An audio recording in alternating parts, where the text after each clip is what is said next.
Welcome to the Morning Slice.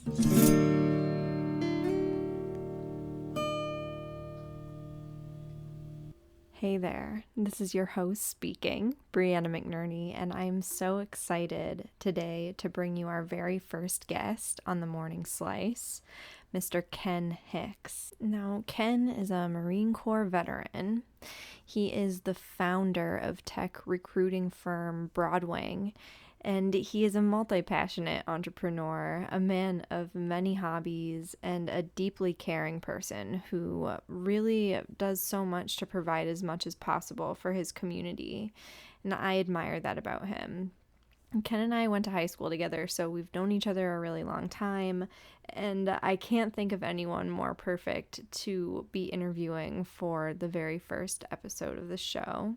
So I hope you have as much fun listening to this interview as I had, participating in it and preparing it for you. Ken is the type of guy who will inspire you to want to do more while still fully embracing who you are right now. And I just can't wait to share him with you. So I'll see you on the other side.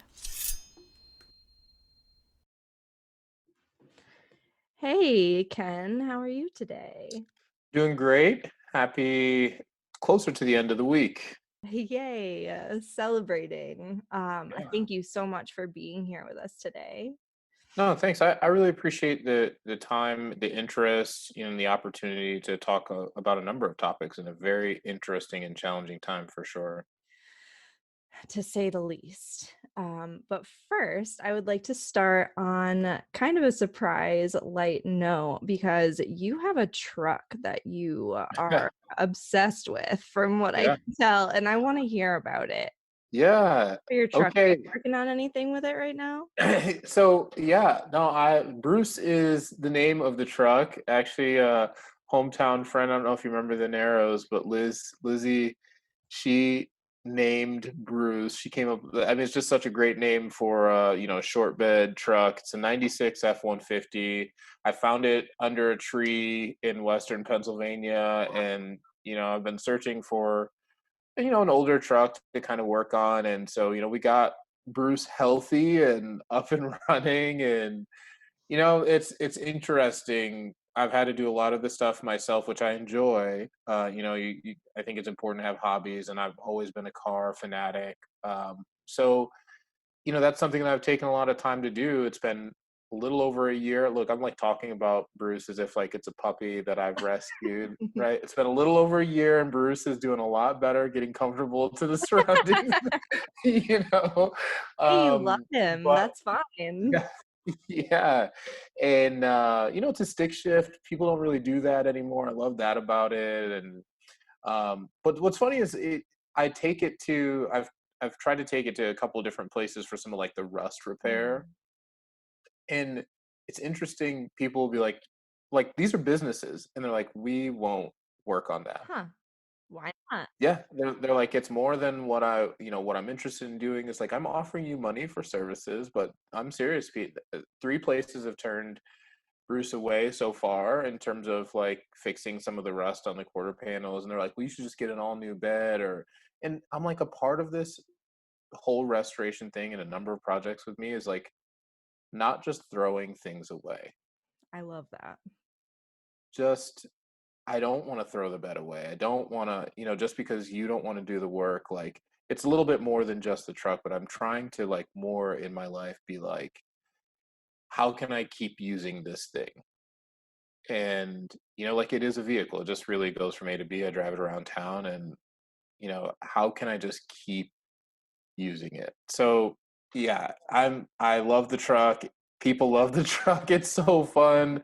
Yeah, I really like, it takes my mind off of a lot of, the craziness and work and life and all that stuff, I'm glad that you have an outlet like that. And for Bruce sure. is absolutely beautiful. I don't know if you mentioned that he's green, and I haven't met him personally, but I do enjoy looking at the photos that you share over on it. I was gonna change the color, and my wife was like, "Don't you dare!" And then like the neighborhood got involved. Like my neighbors, they were like, "What are you gonna do with it?" And what's funny is Bruce made an awful noise when I first bought it. The tack was stuck wide open, so it would rev, like it would stay loud. It would just rev really loud. There was no way, unless you were driving on like highway speed, that it was quiet. So when I pulled the truck up, I was like, we're gonna get kicked out of this neighborhood. We don't have an HOA, but they were probably about to make one just to get rid of us. But no, the neighborhood loved it. People came out and they were like, don't ever change that green color. So we're sticking with the green. I love that. I'm glad that people are rallying for the green color because I also adore it. Yeah. Thank you for sharing. And you were just telling me before we press record about your new woodworking hobby. You do drink making. I'm like, tell me about all this creativity that's going on in your life. Please, let's start. Yeah, a lot of this, and like I'll tie it into my general feeling is, especially right now, right? Like you're at a point. I'm in my 30s. You have a lot going on with your career. You've built up some money to like do things, right? And for me, like, I just wanna live as much as I possibly can. And although things are challenging, from a yeah, I don't know, we have a lot going on right now in the world. I try to do as much as I can, and mostly because I want my kids to see me do that. I don't want them to see me just go to work every single day and come home and, then just put that on repeat for the next 30 years. I want them to see me enjoying life and doing many different things. And so, the woodworking stuff is kind of tied to the drink stuff, but um, um, basically, creating content in this time, not just this particular moment, but like in your life, we are one of the first generations that we will be able to tell almost our complete story without someone having to write a book or something like that. My kids will, if I do it correctly, my kids will be able to see who my grandkids, my great grandkids, they won't have to ask who I was. They'll have real tangible content to see exactly who I was and what I was about. Written, video, this, right? Like and they'll be able to hear my voice and, see the things that I loved and or like to do. And then there'll be the pictures, I think a lot of people see that I share pictures of my kids and a lot of this, and I hope that how much I love them and involve them comes through in all of that. So it's a really unique opportunity. I think not enough people are taking advantage of it. I think because they don't. First, you have to get used to hearing your voice. Then you have to get used to seeing yourself on camera and be pleased with all those things. But yeah, I think people should just make content about the things that they're doing, not because a bunch of people are going to watch it, not because you're going to get like millions of followers on social media platforms, but because you can tell your own story in a way that like our parents used to do through scrapbooks, right? But like, what if I could watch a video of my grandfather right now?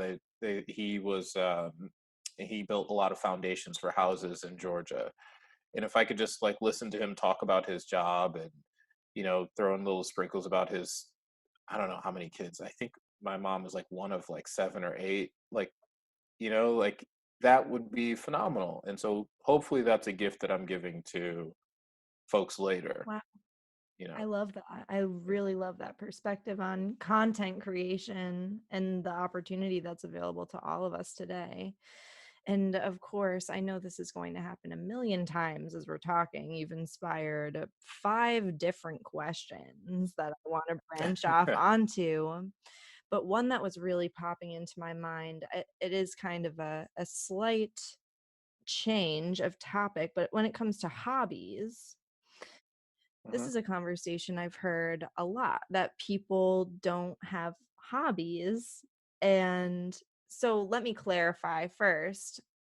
It sounds like content creation in itself you approach kind of like a hobby. Mhm. Yes, yes. Like diving into it and not and being okay with everything not being perfect. There are some things like I try to improve on when it comes to like my hobbies and get them to a point where I'm really, quite good at it.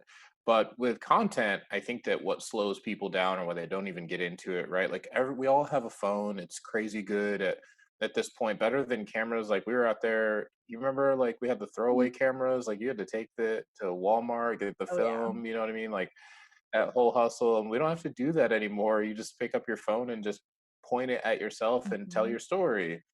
Um, but I do try to get better and better at these different things, and like even this, right? Like I've done podcasts, I've done public speaking, and even that's like another skill that you just have to get good at. And it's like you wonder what you're building towards, right?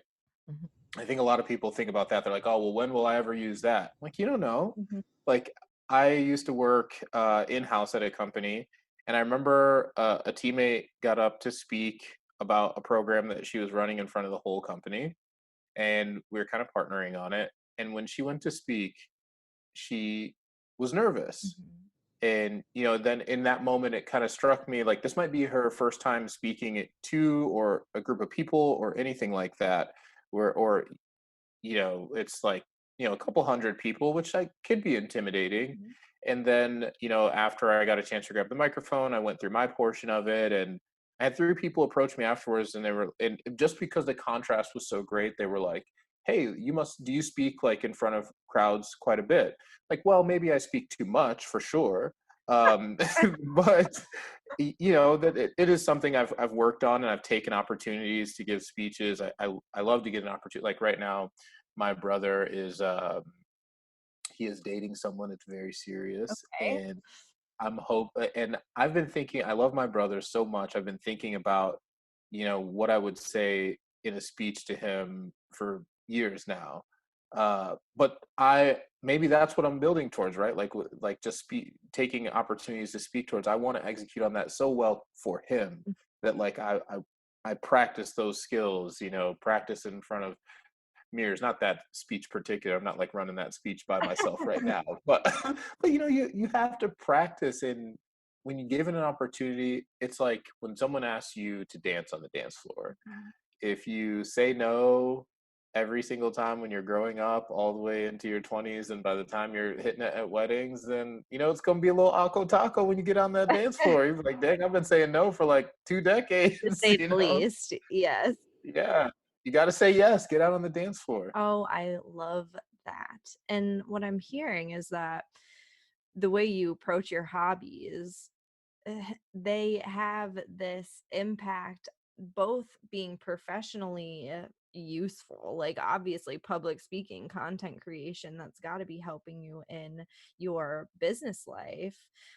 You also are applying them to your personal life in a very real way. I love how you're doing that at the same time. Yeah, some of them are just nonsense hobbies, right? Like I like to go skiing, and I really like having a beer on top of a mountain, right? Like I don't know who that helps Right. other than me, but I think I know that you are not alone. yeah. Who doesn't wanna be up on top of a mountain Yeah, having a nice cold beer right now? yeah, yeah. So, I mean, but yeah, a lot of them, I dive in, but I try not to take myself too seriously with them. I know that hobbies can be overwhelming. I don't need anything to be perfect.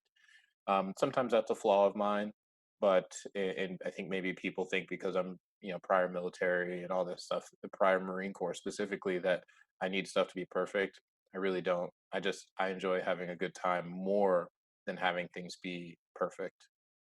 I love that. And so I wonder if that's kind of how you choose your hobbies, because that was one of my questions. I know a lot of people kind of struggle when they're looking to pick up a hobby because they're not sure what they're even interested in. hmm And I wonder how you go about choosing what to invest your time in. Is it the fun factor, or are there other things that you think about?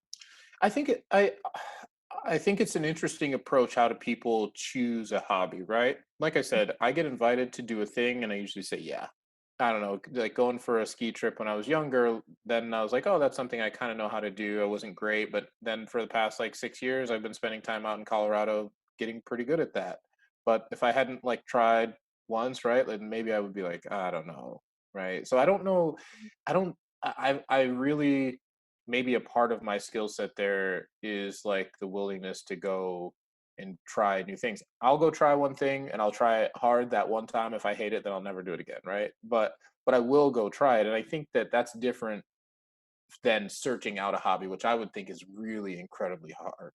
To say I have free time of the millions and billions of things I could do on Earth, from fly fishing to pottery, like Sure. to try to narrow that down, I Mhm. think is really, really hard. And I think that people will eventually probably rely on something from their youth or something like that. But I'm more of the ilk that, whatever it is I'm doing or trying or watching content on, that I'm like, oh, you know what? Like, I should give that a go, versus, seeking out. So whatever, I have friends that I think, they really struggle with the free time aspect, Yeah. because there's so much that you could do, right? And there's certain friends I'm like, oh, what do you like to do? Like, what are your hobbies? And they're like, I don't know, I'm still trying to figure that out. I think it's probably a luxury, living although we think things are so bad in our current state, we still have the luxury that we could just spend the spare time, right? Mhm. So I think that it's really hard sometimes for people to find what to do with that. I would just say, just go try literally everything. Just like everything that comes across your plate is, someone's like, yo, like, we're having like a drum dance line in the middle of the city. Like, are you interested in that? Like, don't be like, no, like, yeah, just be like, yeah, like, let me go. That's a one-time opportunity. Let's see if it is awesome to I me. love it. So basically, just being open to the opportunities as they present themselves and willing to be bad at things. I'm here, Oh yeah. willing to be really bad at things and Yeah. continuing on with the things that stick in a Yeah. fun way.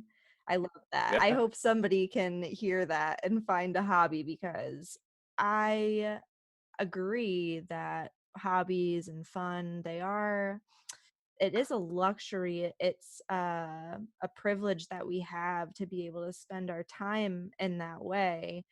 But here at Slice, we also consider fun to be an essential piece of life and creativity and time management, even because when we're not spending time indulging those creative, fun parts of ourselves, life can become such a slog, can it?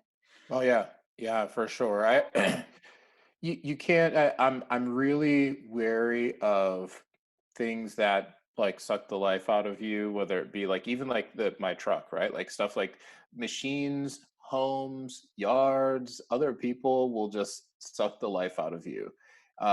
If you need things to be perfect, if dive into too much, so if you're not enjoying it, then you got to get that thing away from you. You know what I mean? Like, Amen. yeah. I hear that. So you mentioned before, for everyone who's listening, that you are a Marine Corps vet. Correct. And I would love to hear a little bit more about your background as a Marine and how that informs you today. It seems like a lovely little balance that we're striking here between the Marine Corps life and the fun seeking life. But indulge Yeah. us. Tell us a little bit more about that. Yeah, I needed every last bit of the United States Marine Corps. I'm forever thankful for the training, for the opportunity, for the travel, for the experiences, for the friendships and the brotherhood and sisterhood that I'll cherish for the rest of my life. My father was in the Marine Corps, and it's a really special bond that he and I have. We call each other on 10 November every single year, the Marine Corps birthday, and talk and drink too much. And so that's, it's an experience I wouldn't trade for the world. I would say, why did I need it? I needed it. I needed the discipline at a young age, and I needed, structure, and I needed a format. College for a lot of people is really challenging. Sure. You don't know exactly where and why and who. Like, you don't know what you're doing But I'll tell you one thing about the Marine Corps, like you don't have to worry about any of that because because you will be They told. will tell Yeah, yeah. you. Yeah. Someone is always there to hold your hand and make sure that you are informed about the next step in activity. And like being someone who I'm really oriented, like if you're like, hey, we just need to like run over there as fast as we can. I love that. Right? I like ran track in high school and Perfect. college. Like I love running places. So that was like big part of the job. So yeah, like, oh, we need to run over there. And when we get there, what do we need? Like, lift that thing up and put it here. Like, oh, I would love to. It's very basic, right? And um, in a lot of ways, there's a lot of complexities. I particularly worked in Abrams tanks, and actually, this past week, tanks were officially retired from the United States Marine Corps. So I'm Wow. actually one of the last groups of Marine Corps tankers in the Marine Corps' history. Uh, pretty sad, about the tanks going away, but the Marine Corps is supposed to be a very nimble fighting force, so I imagine maybe they thought that that was, no longer a part of what modern Marine Corps warfare was about. But it was a very unique experience. So, I think what people expect out of Marines, right, is this very finite, disciplined view on the rest of the world, but it couldn't really be further from the truth with Marines is you need to be able to improvise, Hmm. go through adversity and make changes on the fly. Now, me, I don't think that at that young age, I think a lot of other men and women that I served with were more mature in the leadership category than I was during that time.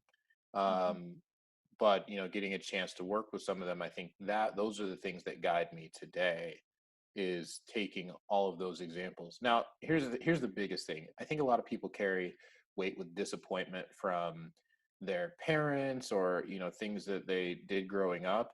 I would venture to say, I don't like to speak for other people, but I would venture to say that many veterans, period, but specifically Marines, we carry the weight of disappointing our sisters and brothers in Oh, arms, wow. and especially our leadership. I can think of 7 people right off the bat right now that I wanted to do better for. That I still think about a particular moment where I'm like, I hope I didn't let them down. Um, and I think about, um, I don't know if he'll ever hear this, but he was Corporal Russell at the time. I remember one night we were up working on tanks. It was like, I don't know, 1 or 2 in the morning. I'm fatigued, I'm beat, I'm tired. Mhm. This guy had all the energy all the time. Didn't matter. 2 a.m., 2 in the afternoon. He was incredible. And I remember he took the time to like pull me aside, and basically he was like mentoring me on why I was tired, which is very Marine Corps, right? To be like, why are you tired right now?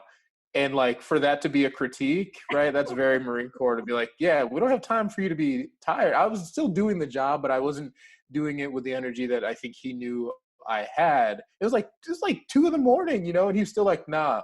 Like, and I remember him being like, hey man, I'm a man just like you, and I'm doing this, and I like I didn't want to let him down. I still like carry that weight with me. It was just like a simple, like we're just working on a tank, and but Marines, we carry the weight of not disappointing someone. So sometimes, like even now, like I could be like working, I'm like, let me like take 5. I'm like, damn, I don't want to disappoint Corporal Russell.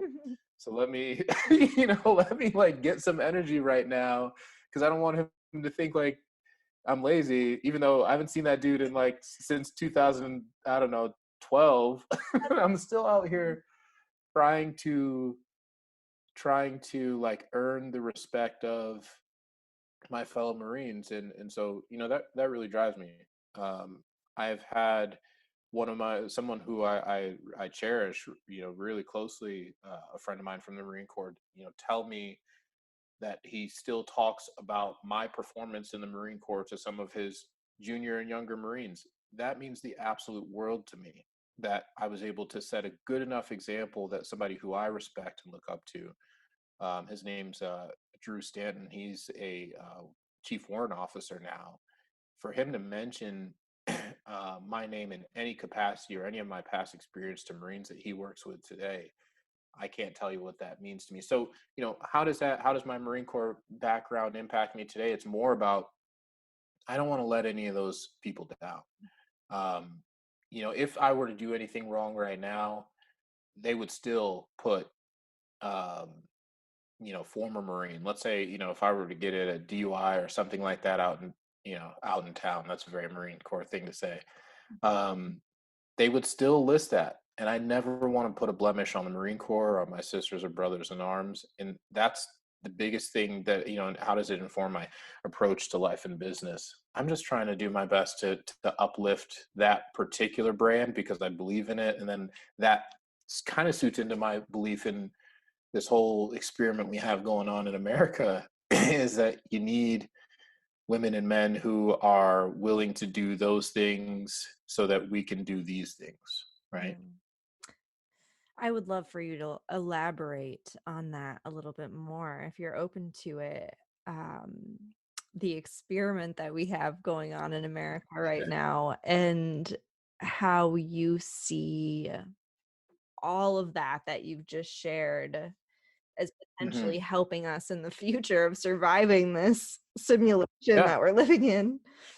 Well, what I mean by experiment is the United States period is an experiment on creating something more out of modern times, right? Like regardless of how it was created, and talking about the history, which is not ideal when you really dig into it, it still is an experiment on getting to a point where we're trying to find some versions of equality. And I think that of equality, freedom of things, being built on those premises, it makes it an experiment to can we get there.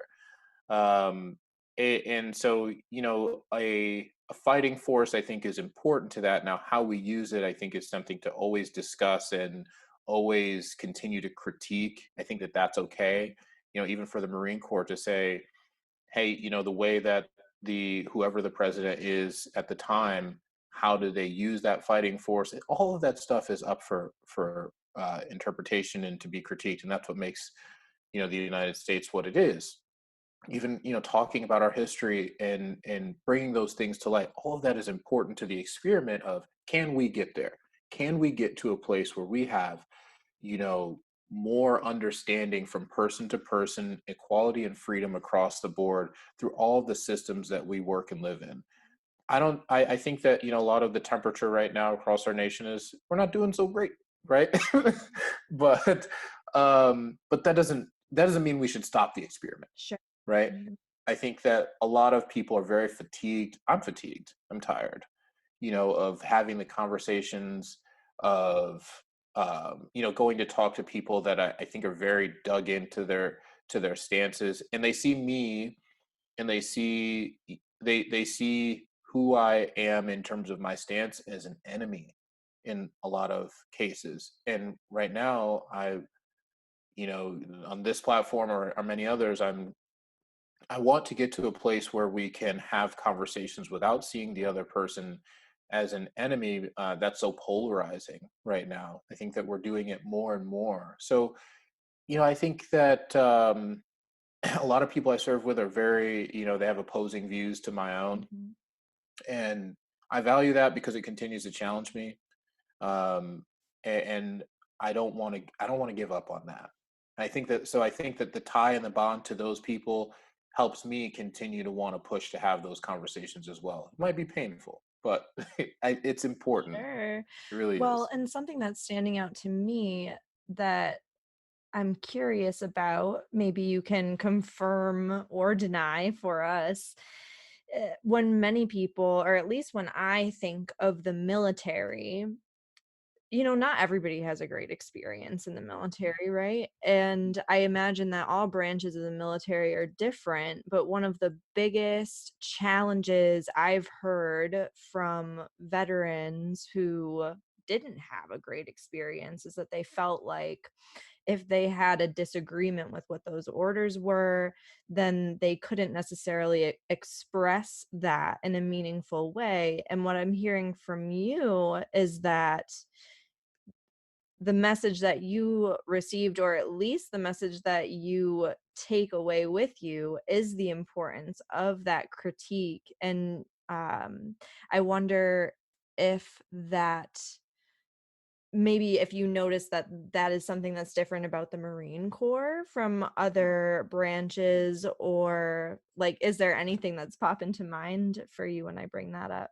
Yeah, I that resonates with me. I mean, there were definitely times when you're, lower ranking, you can see a problem and there's not an avenue that you can speak up in a great way. There's a way to do it, but it's going to be challenging. But that's in place for a reason, right? Like Sure. it's in place for decision makers to be decision makers, and for junior Marines, or the other folks to be doers, right, in those particular moments. And I had to learn that. I had a challenging time learning that, right, because you get to a point, you're like, hey, I think we should do it this way, and somebody's like, yeah, I'm going to need you to go ahead and shut up now, and you have to learn how to be like, yeah, let me get some of that shutting up then. So um it is what it is. I think that as I grew in the Marine Corps, um I think you learn how to navigate that. If you do a 4-year stint, which is pretty normal, then you're probably not going to see the fruits of that growth for yourself to be able to navigate that. I know I really just got good at it more towards the end of my time. Mhm.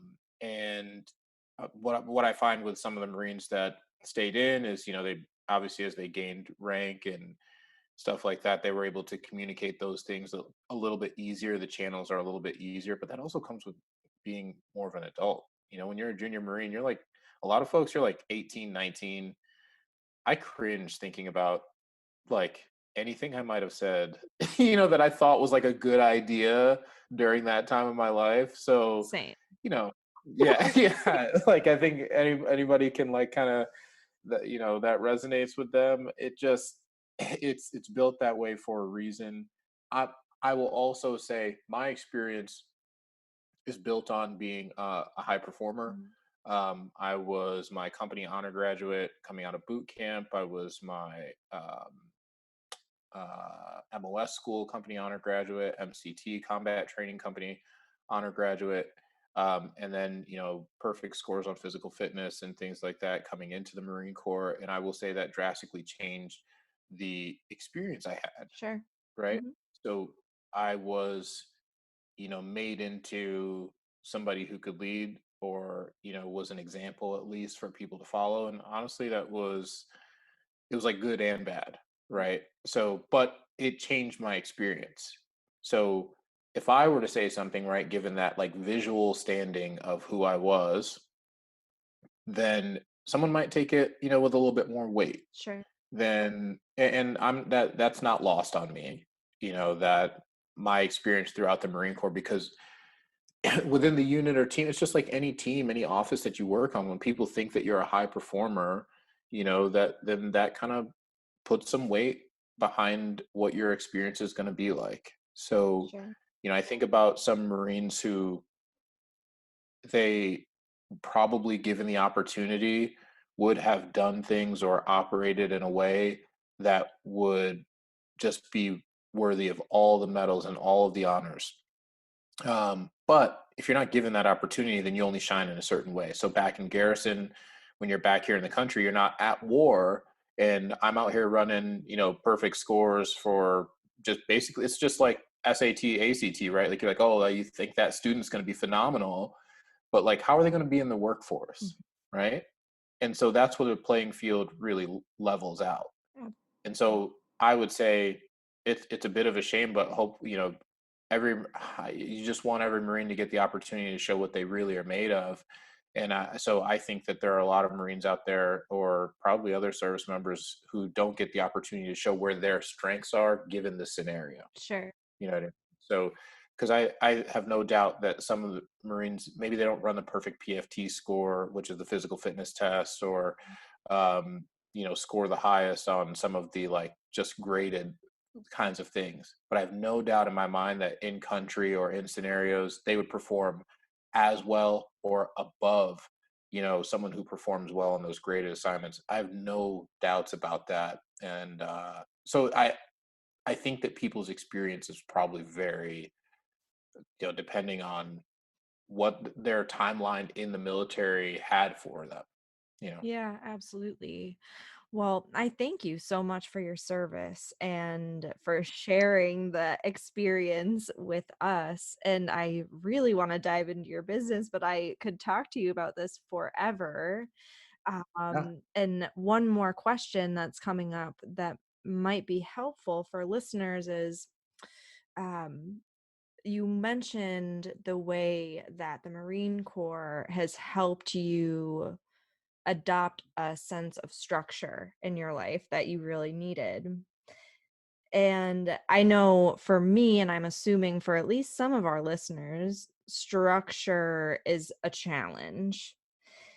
It's Mhm. clear that you also are a spontaneous and fun-loving guy. So I wonder how you've adopted that structure into your life now, because I'm sure it doesn't look the same. You're not like running drills in the morning, for instance. Maybe Yeah. you are.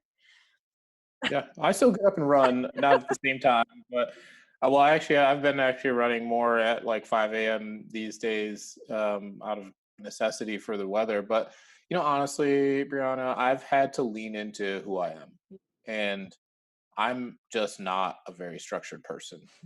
I need to do things sometimes like at 11 p.m. Yeah.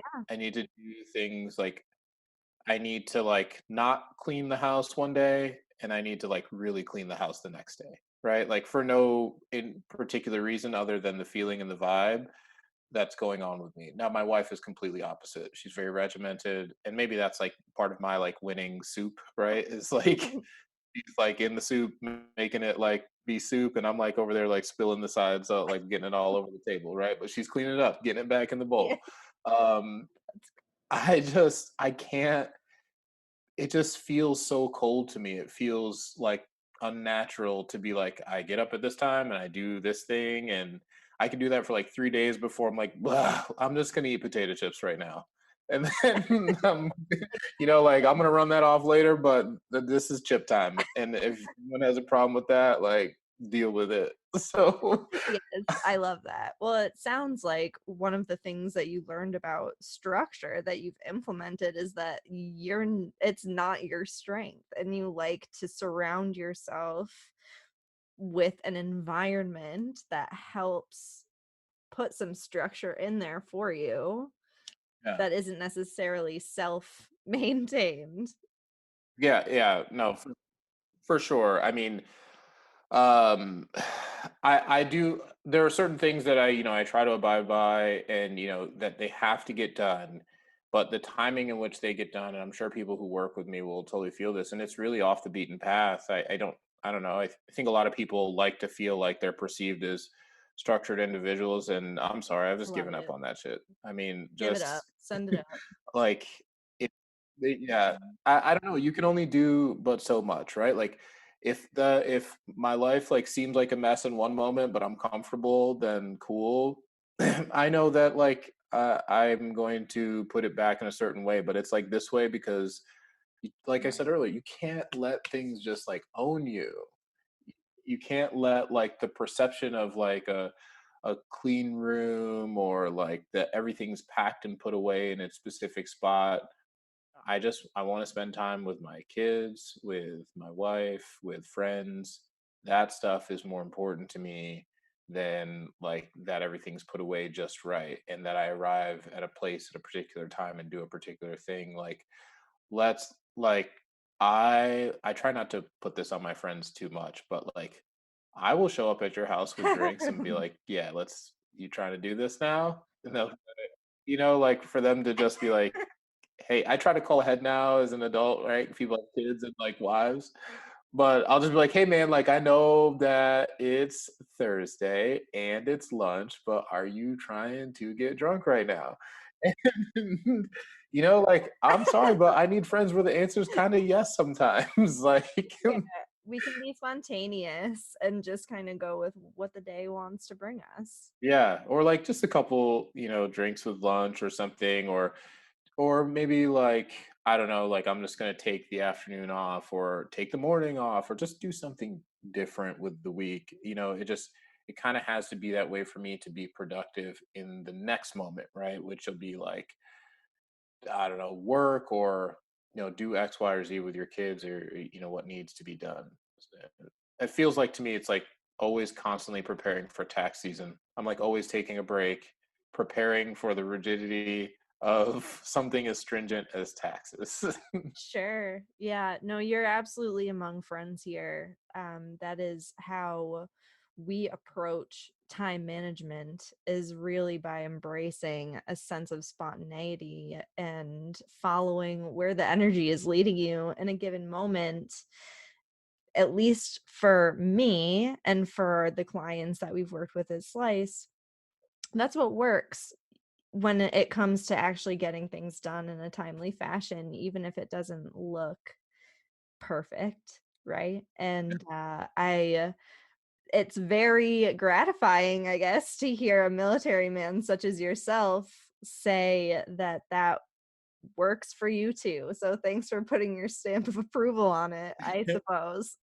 Yeah, and I think that a lot of people, I mean, like the first thing that Marines do when they get out of the Marine Corps, wildly, if you're, I don't know, men and women, I don't know, but most of us dudes will just grow a beard, right? Because we got to get away from everything that the Marine Corps was making us do. Yeah, I'm sure for because the hair regulations for women are very stringent. I'm sure it's always something like hair related. Like you want to just change the way that you look and just flow into this like you want to look everything but like a Marine for a little bit, right? totally.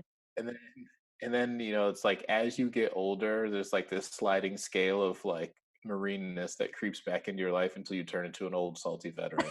But but it's you got to find the right mix in between there, getting up at 5 a.m., working out, starting your work day, being really regimented. I just feel like you're really gonna turn a lot of people off that way. you You know? gotta put that salt into a margarita and have a little fun.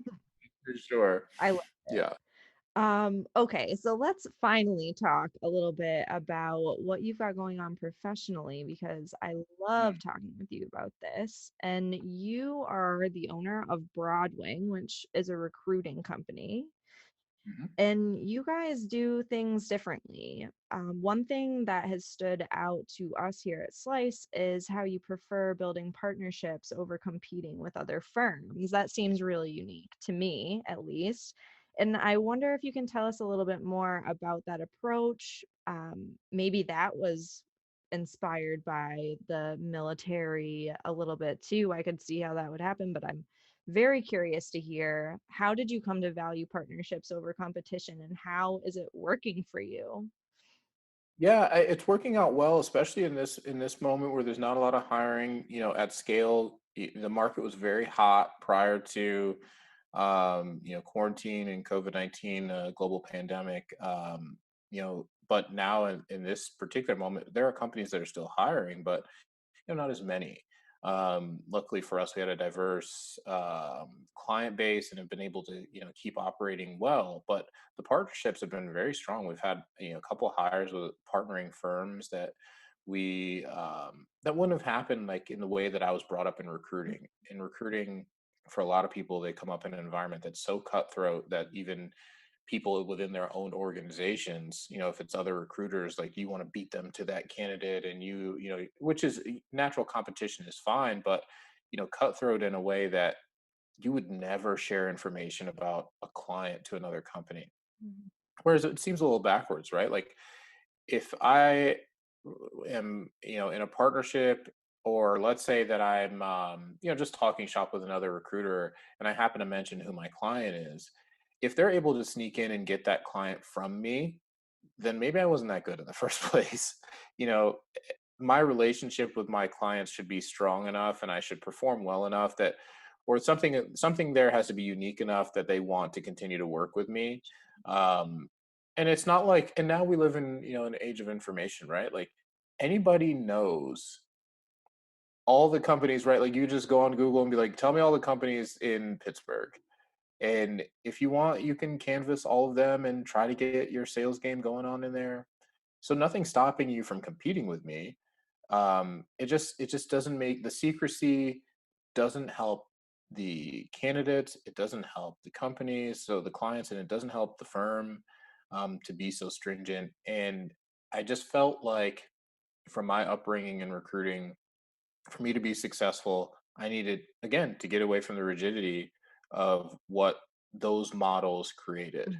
Mhm. Um, so for Broadwing, as a part of our openness to partnering, we want to do virtually whatever it takes. Like if I have a candidate that I just like I cannot place because, one of my clients rejected them, but I have a partner in recruiting or just somebody I know even. It might not be a firm that I have like an official relationship with, but it can get the candidate they can get the candidate into a really, really good position or just a okay position, a position these days, right? Right. Like people want to work, then I'm going to send them over there and I'm not going to expect anything back. Mhm.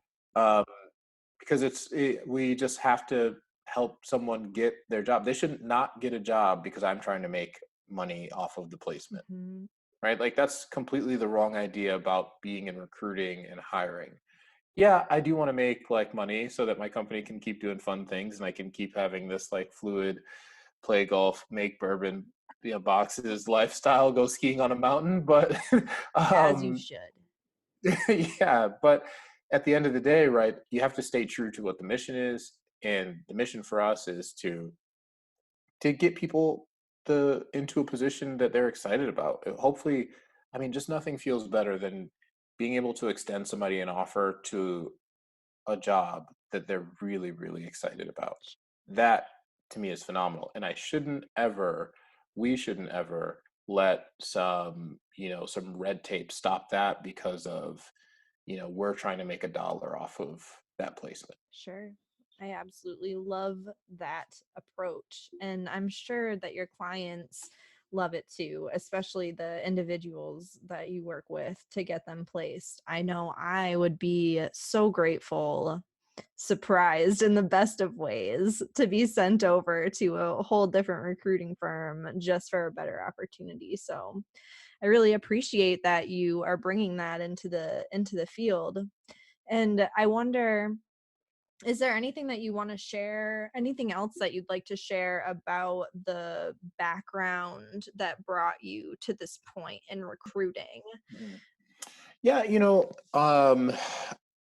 I think that recruiting is really natural for me. I love to have conversations with people and learn more about their skill sets, what they do. I love building things and hearing, like, I've talked to people who have built products who have been like very hands-on. Like I talked to somebody who was one of the like first set of engineers at Uber, right? Wow. And I'm like, Mhm. yo, like, you built the thing? And they're like, yeah, I built the thing. And I'm like, that's so tight. Like, I use the thing, right? Like, this stuff. And like, Lyft engineers and some of these autonomous driving company people or people that work at Airbnb, like some of these apps and softwares and tech and that we just use. And to me, that is really, really it's interesting to get on the phone with them and they're talking about a project or a feature that they built on an app that I use like all the time. And they're just talking about it because it's like their job. But I'm like, that's crazy. Like I use it, it worked. Good job. Right. Thank you. Yes. And I think some of them get a little weirded out about my energy on that, but I'm like, you have no idea, like millions of people probably use this. I'm like, look at food showing up at my door because you did your job, like because you did Uber Eats. Like, Yeah, thanks for that. I think your energy is perfect. yeah. Thank you for saying that. But I love that part of recruiting. I try to like bring the positivity. There's a lot of negativity that goes on with recruiting. I think because people they don't want to talk to other people for one. Like if there's anything that a lot of people don't want to do is like talk to other people. I think we've let that narrative just generally kind of win in this modern day and age. But the truth is, if you're going to work at a place, then you're going to have to eventually talk to a person. And for most Sure. roles, right? Especially if you're going to change jobs, then a lot of my job is to advocate for you as a candidate to Mm. tell your story, because you're not getting in the door if I can't tell your story well. So when I talk to you, like, I need you to kind of tell me your story. Like, what are you looking for? What do you want to do with the next thing you do in your career, right? Like, you're already established in this way. What's next for you? And I just try to ask those, very simple questions. But the more that a candidate elaborates for me, the more I can tell their story to the hiring manager and get them excited. I can't get them excited if you're like, I just want a job. And Yeah. this is very interesting. It's actually very American to be this way. Um, Mm. there are some countries where, a job is a job is a job, and that's just natural across the board. I find that a lot of Eastern European countries, we've sometimes talked to candidates where, you know, they're like, "What do you need me to do?" And you can tell them what you need them to do, and they're like, "Yeah, I can do that thing." And that's like the end of the conversation. It's very American to be like, "I need to hear your passion, your drive. What kind of impact do you think you can have here at the company?" And for some countries, some people, they're just like, do you need the software built?" And and you're like, "Yeah." And they're like, "I can do that." And you're Mhm. like, "Well, but would you love it?" And they're like, I can do it." And you're like, love, say it with me. Do you love it?" Right? Like, it's That's funny. Well, I wonder what you think of that. Do I you Yeah, you tell have me to more. you have to like you have to be thoughtful of that, right? Because that person could be really good for the company. Sure. And so forcing them to be like passionate, if that's not what their personality is, you have to be able to read into that too. Some people just aren't passionate about their work, but that doesn't mean they're not good at it, and that doesn't mean that they would take away from that team's environment. They might be the key that like pushes that company over, into the next level. So, it's kind of a candidate by candidate thing. I do really enjoy to get the candidate that I can, you know, get them pumped and get them excited and, all of that jazz. But you do have to be thoughtful that that's not going to be every person, but that doesn't mean that they're not a good worker, they're not a good candidate. Their background, and I'm sure we'll talk more about this, but a person's background means everything, right? Like maybe that's just what they were taught. Like, you go to work, you come home every day, and then you go to work the next day, and like, Sure, you do an adequate job. So, and sure. that's okay too. So there's a lot of differences there. Well, and it seems to me like there could be a sort of consistency that comes along with that approach to work. And it might not even necessarily mean a person isn't passionate about what they do, as much as that there's not like an emotional volatility there that's connected to the work. I could see how that would lead to more consistent performance, honestly. Yeah, no, I totally agree with that. I mean, I think I wonder if people find a friend of mine, he's Canadian. Canada's not that far, right? Um, No. but something he noted about the American worker, he's like, I don't understand the infinite optimism that you all have. Like, it can be the most impossible task, and I'm like, on one side, the American in me is like super proud to like hear this, right? I'm like, Sure. you right? Like, we can Yes, do we anything. can. Yes. Yes. Yeah. And he's like, sometimes you can't. And I'm like, no, we can. He's like, you don't even know what the task is yet. Look at you. You're already all over this. But I wonder if like other, people with different backgrounds, they just look at us like, what is wrong with these people? Like, but we are like that. Like and this bleeds into recruiting pretty heavily, but it can be the most basic job, right? Like, if you are, I don't know, if you work on a farm for that like, what is it, for hops, I don't know, that like goes into the beer, then like eventually, like, I just imagine like you're watching the Budweiser commercial and like they show you that person who's like in the field as like the plane flies over and the horses are like running through the hay, and like that person, like that proud, like, yeah, I make the beer. And I'm like, yeah, you do. They love that. Look at Yeah. them. And like, we need that. We need that like tie and, emotion. I don't know. It's just built into us. I feel like America's passion all comes from like World War II. We just all Say carry that, more. Tell us more. just like that vibe of like we can do this, Mhm. right? Even though like the task is like, hey, we don't have a lot, but we gotta go across the world and like defeat this enemy. I feel like we still carry that energy into our work. It was a very interesting time for us as a nation. So I just I wonder how that perception is from other countries to the American worker. We just carry that weight. Yeah. Gosh, there's so much that we could talk about here. There's so much. I'm really having to resist diving into this pool of the like emotional American worker conversation and what other countries must think of us. Yeah. Yeah, no, it's interesting. We one, some things that we don't, there's like things that come along with that, right? Like we don't do well, right? Like we don't take breaks well, Sure. right? Like I saw this meme that my brother-in-law and my sister-in-law were sharing with me that said like um it's like European, right? And then it's like time off and the email response to like being sent something while you have time off, right? To set the stage. And the European response was like, I'm off for the next like 3 months. Any emails sent during this time will be deleted. Like, cheers, right? And then the American response was like, sorry, I've been in the hospital with an emergency for the past few hours. Emails may be delayed by 20 minutes, right? Like that is we don't do that well. Like we don't take the time to just like get your life together, and then we wonder why like after like 40 years doing one job, our lives are in shambles sometimes. But Mhm. there's positives and negatives to our approach to work. We get stuff done. Sure. Well, and I'm just so curious. The thing that keeps calling to me to ask about is something about the emotion of us, like it takes a lot of emotion to carry that much positivity into what you're doing, that can do attitude.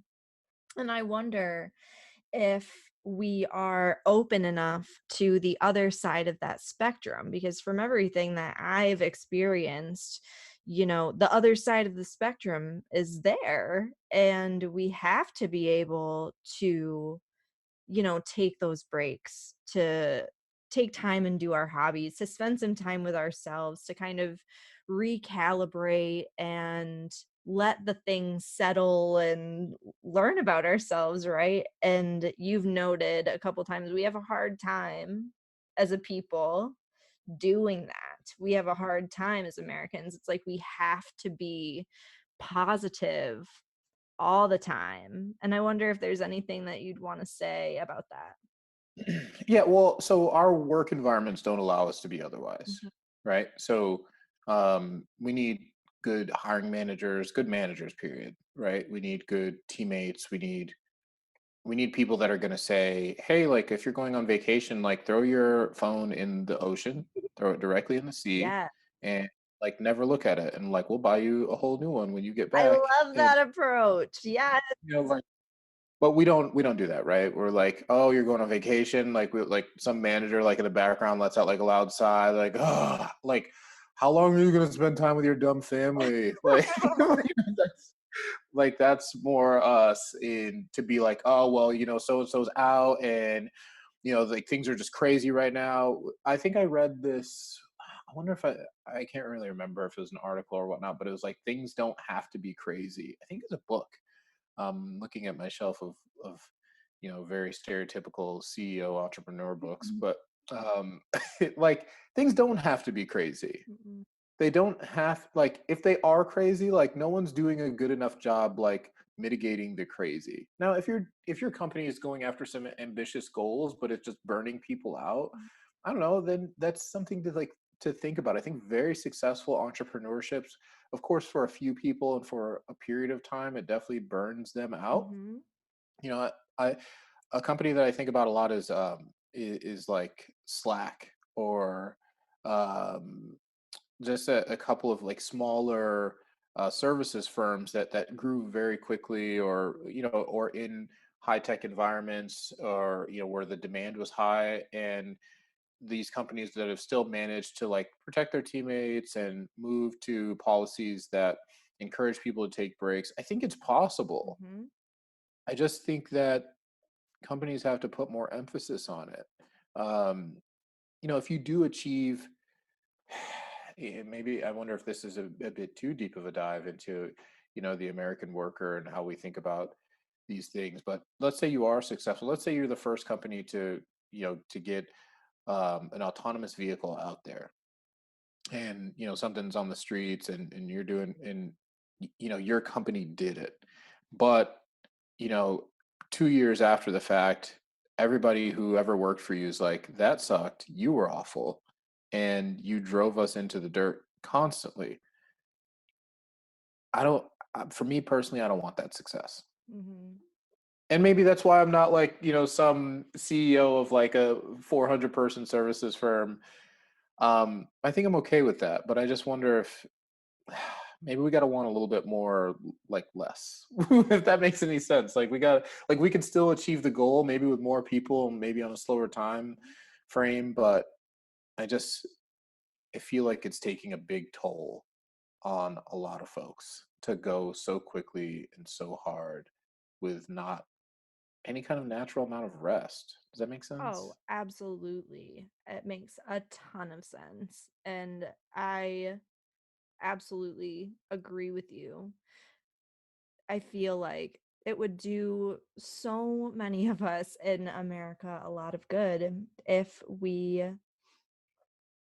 welcomed a slightly slower, more well-rounded pace, I guess. It's like, Yeah. let's be willing to actually look at all elements of our life, not just tunnel vision on the goal we're trying to reach. Oh, there was another thought that just floated away, and I'm going to keep it moving because Yeah. we have so much good stuff to talk about. So, Broadwing.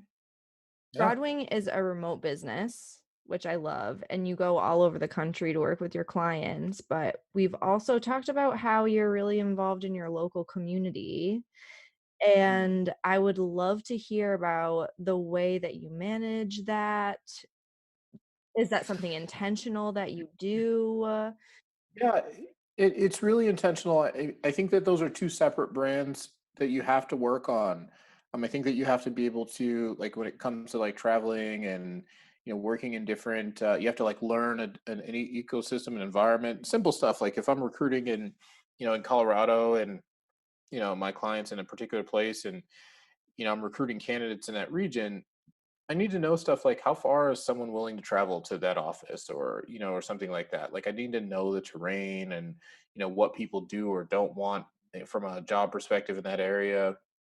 So if I'm, it's like being very targeted out there, but being local, that brand is way more intentional because it takes time to build, who you are with people in an area that means something, right, to them. That when they hear like Broadwing, or if they hear Ken Hicks, what do they think about? Does anybody know you? Can you be a resource for someone local, and a push and growth for the community that you work and live in? Because honestly, right, you can be a company or a brand, like operate in that area and do literally nothing for the people that are like nearby. You could do that, and probably no one will call you out on it. Like you could just, but it's important to me to be a lot more than just like a company reaping the benefits of a nice community or whatnot. I think it's really important to take the brand into, really, and try to give to people who can give Mhm. nothing back, right? Like I want to be a community type of organization where my teammates, not just like the community that the company's in, I want them to learn how to go out into the communities that they live in and volunteer. Like when COVID first hit, um, my teammate Holly, she sent, this was all her idea. I was trying to encourage, us to volunteer and do what we could. We held meetings to try to come up with different things, and She doesn't even live down here in Pittsburgh. She's remote, out of Corning, actually, and she sent notes to two of some very local nursing homes where they, stopped visitors from coming at all. And she and some of my loved ones up there in Corning, this like will forever mean the world to me, being the founder of this company. They hand wrote notes to the Mhm. people in the nursing home, at a time when they couldn't get letters at all, and or not, sorry, Mhm. not letters, visitors, and really to try to just give maybe a voice or some encouragement to those people. And these are ideas that they came up with. My teammate Tommy, he was out here all the way up until he couldn't go anymore. Getting out to the Pittsburgh Food Bank. I was volunteering, sending some financial support and in-person support to Needful Cafe, which is local here, and I want that to be a part of who we are. Let's say we're a team of three for the rest of the time this company is in operation. Well, then we'll be a team of three working in our communities, our to the best of our ability. I just think that brand is more intentional, and to me, it brings me a little bit more peace to not. I'm very critical of, like we talked about earlier, this experiment that we're doing. But if you're not getting out in the community and meeting different people and hearing their stories and trying to help them and trying to help somebody who has nothing to do with your background and experience or what your company does, then in my opinion, then you should shut up. You just, to put it completely bluntly, if you're not going to help people and learn who they are and hear their story, then you have nothing to say about what this community needs, or I'll take it even a step further than what this country needs.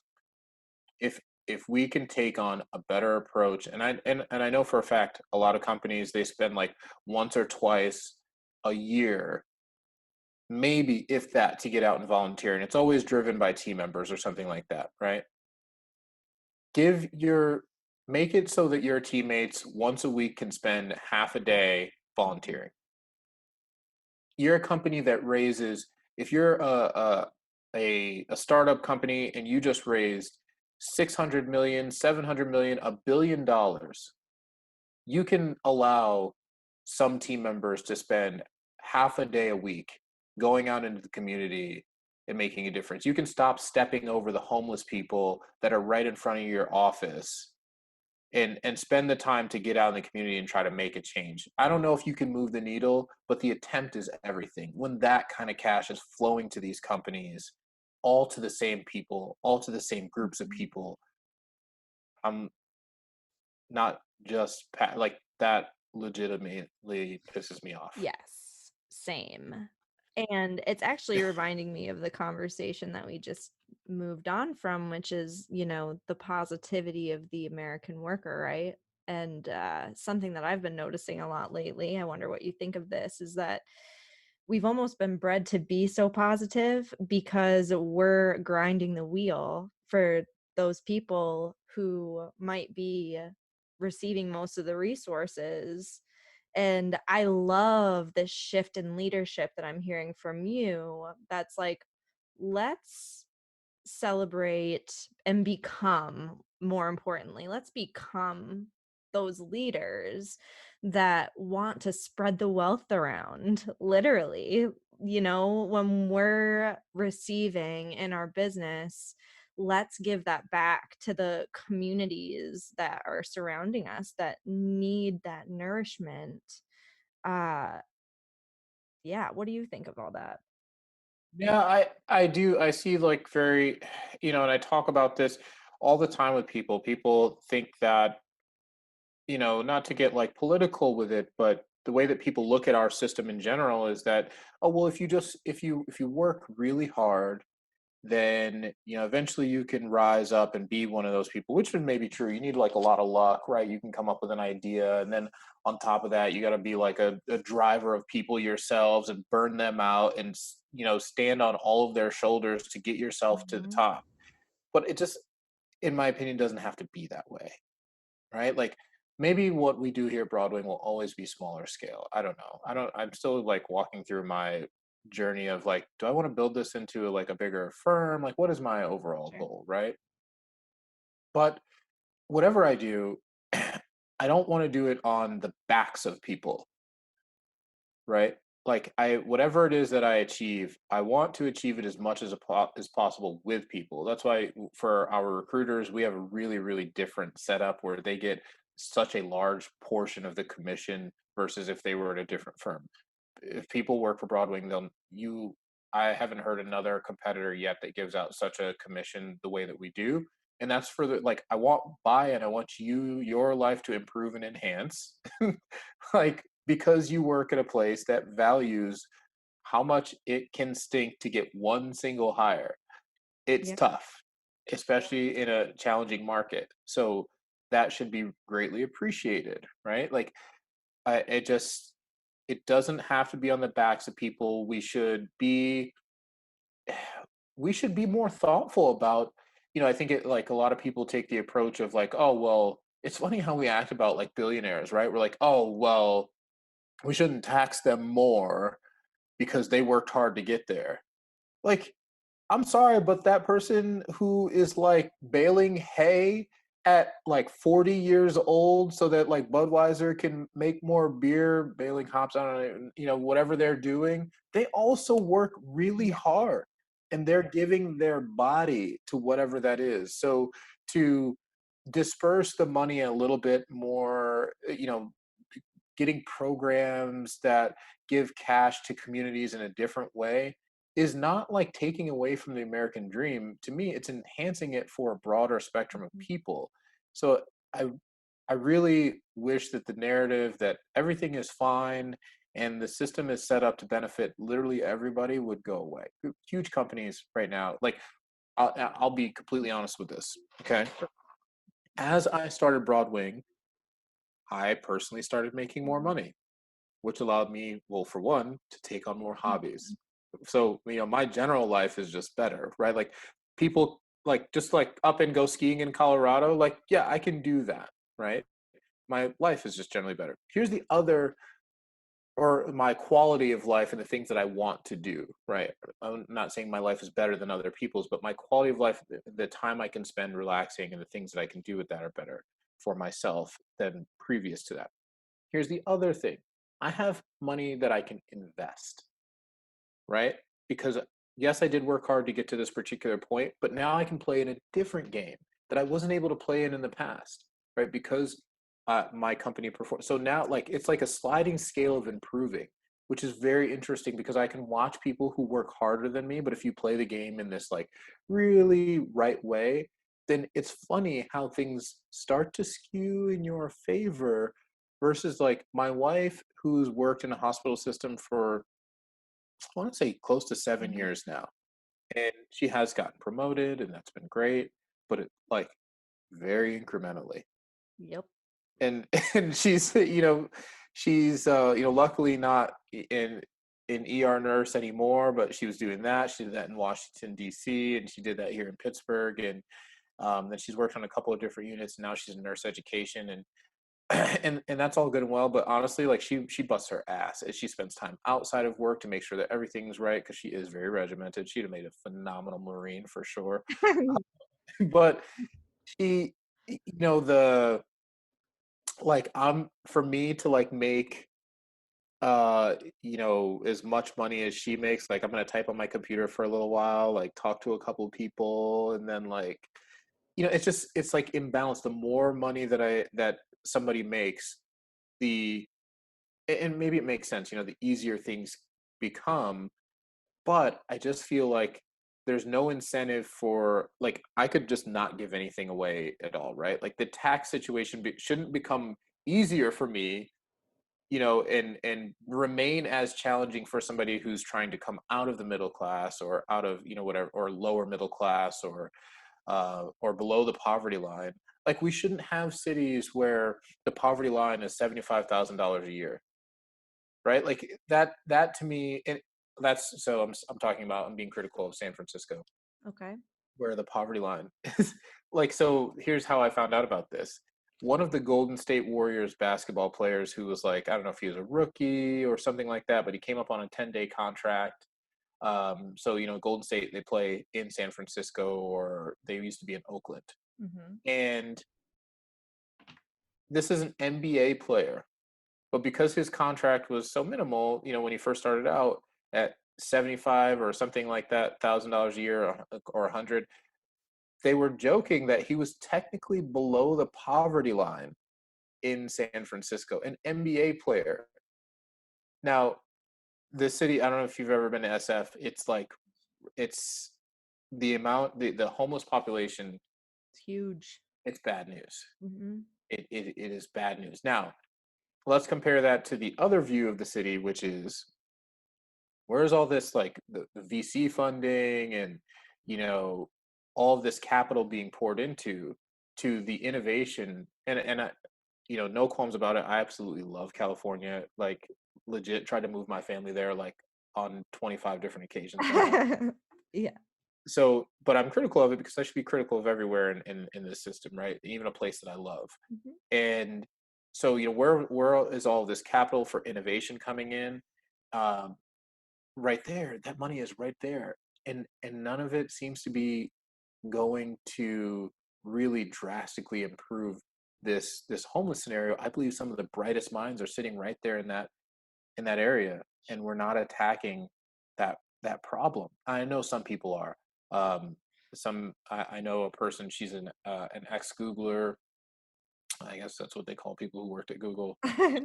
Googler, and she was there very early on. I think she was at Facebook for a while, and I got an opportunity to work with her at Aurora, an autonomous driving company, and her work with Second Harvest, a food bank there, is phenomenal. So I know there are people doing it. It's just not at the scale that I think could really, really help.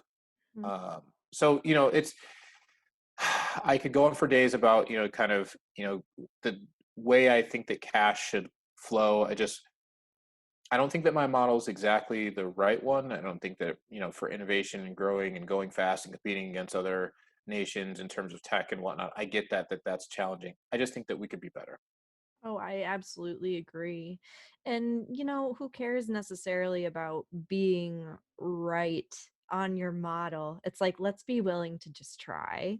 Oh yeah, yeah, for It sure. kind of goes back to the original conversation of be willing to do something badly, at least try something, and it'll show us how we can proceed from there.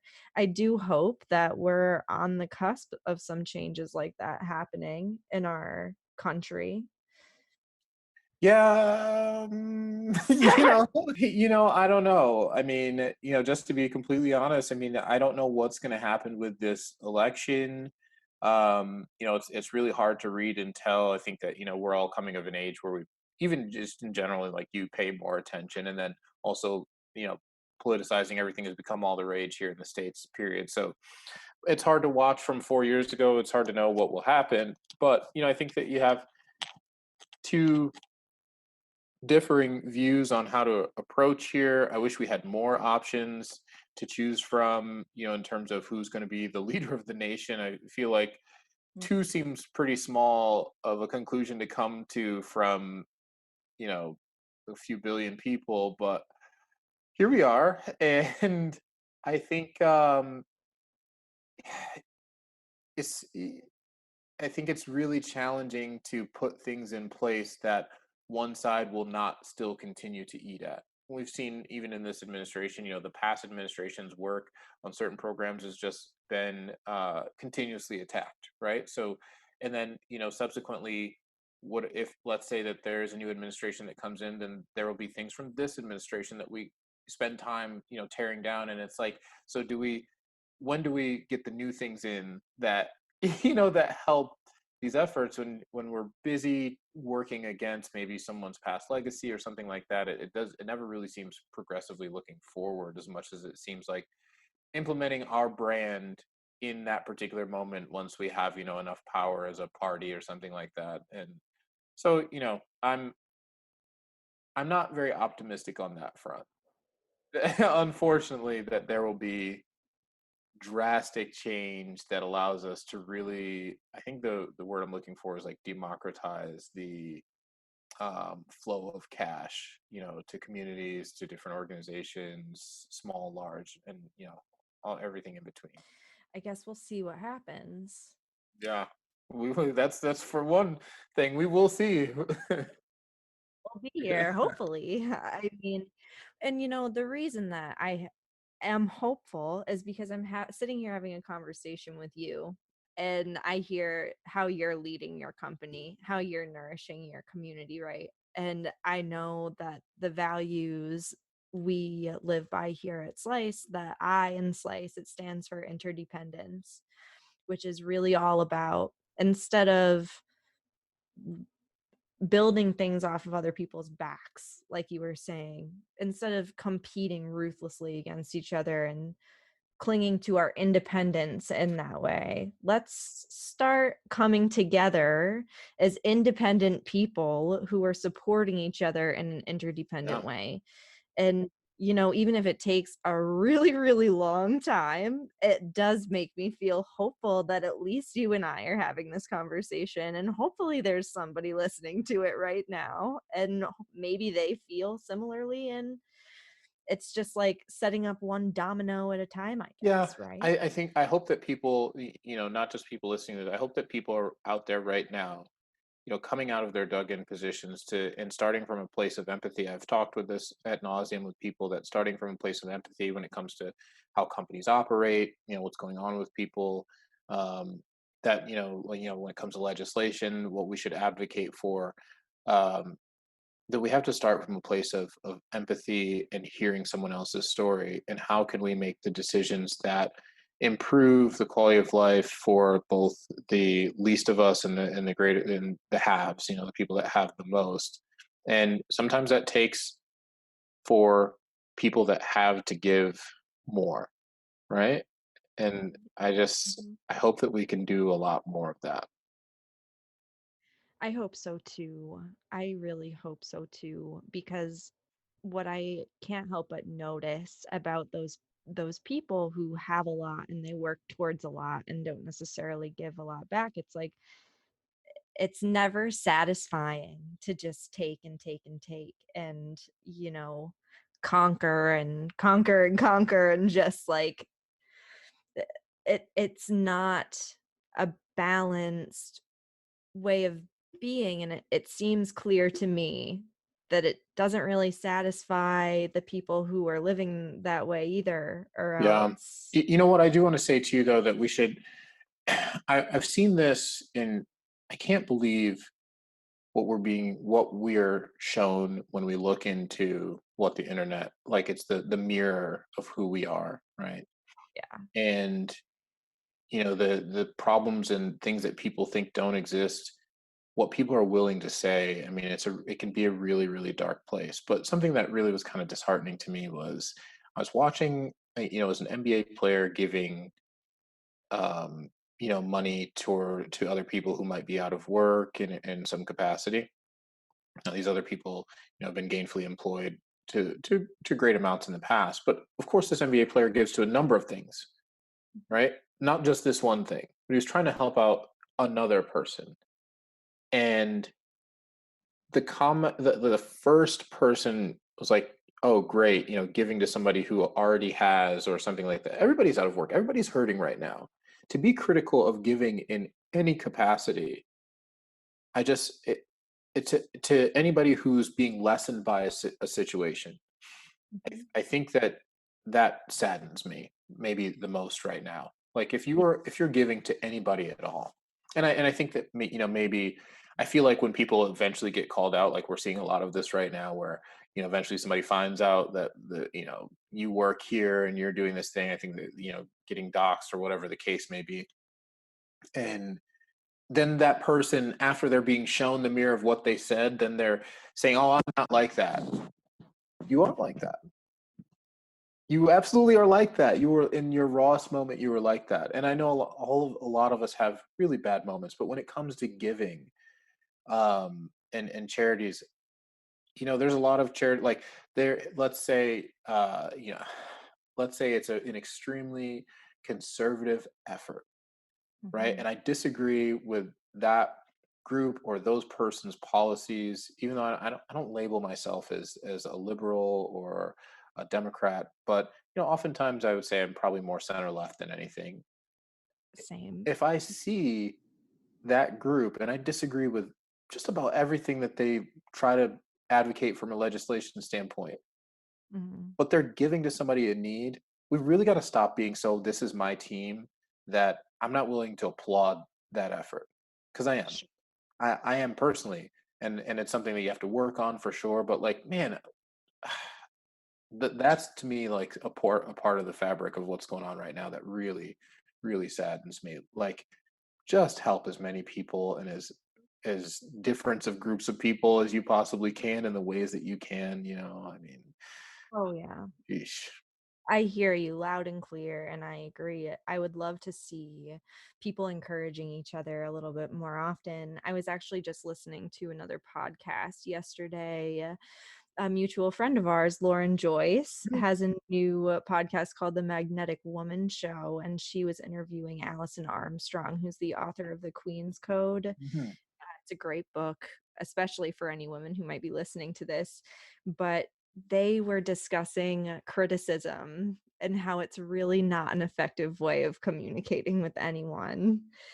And that really stuck out to me. We criticize each other so, so, so much. And it just isn't the most effective way to have a conversation and get things done. It creates enemies of each other right off the bat, right? Mm. And I would also love to see a little bit more encouragement and a little less criticism. I think it's easy to say, you know, this should be done differently. It's the easiest thing to do in the world, Oh, yeah. right? I think it's what's more challenging is to put yourself in the position of a decision maker and be like, what choices did they have? Mhm. What timeline were they working with? What resources do they have?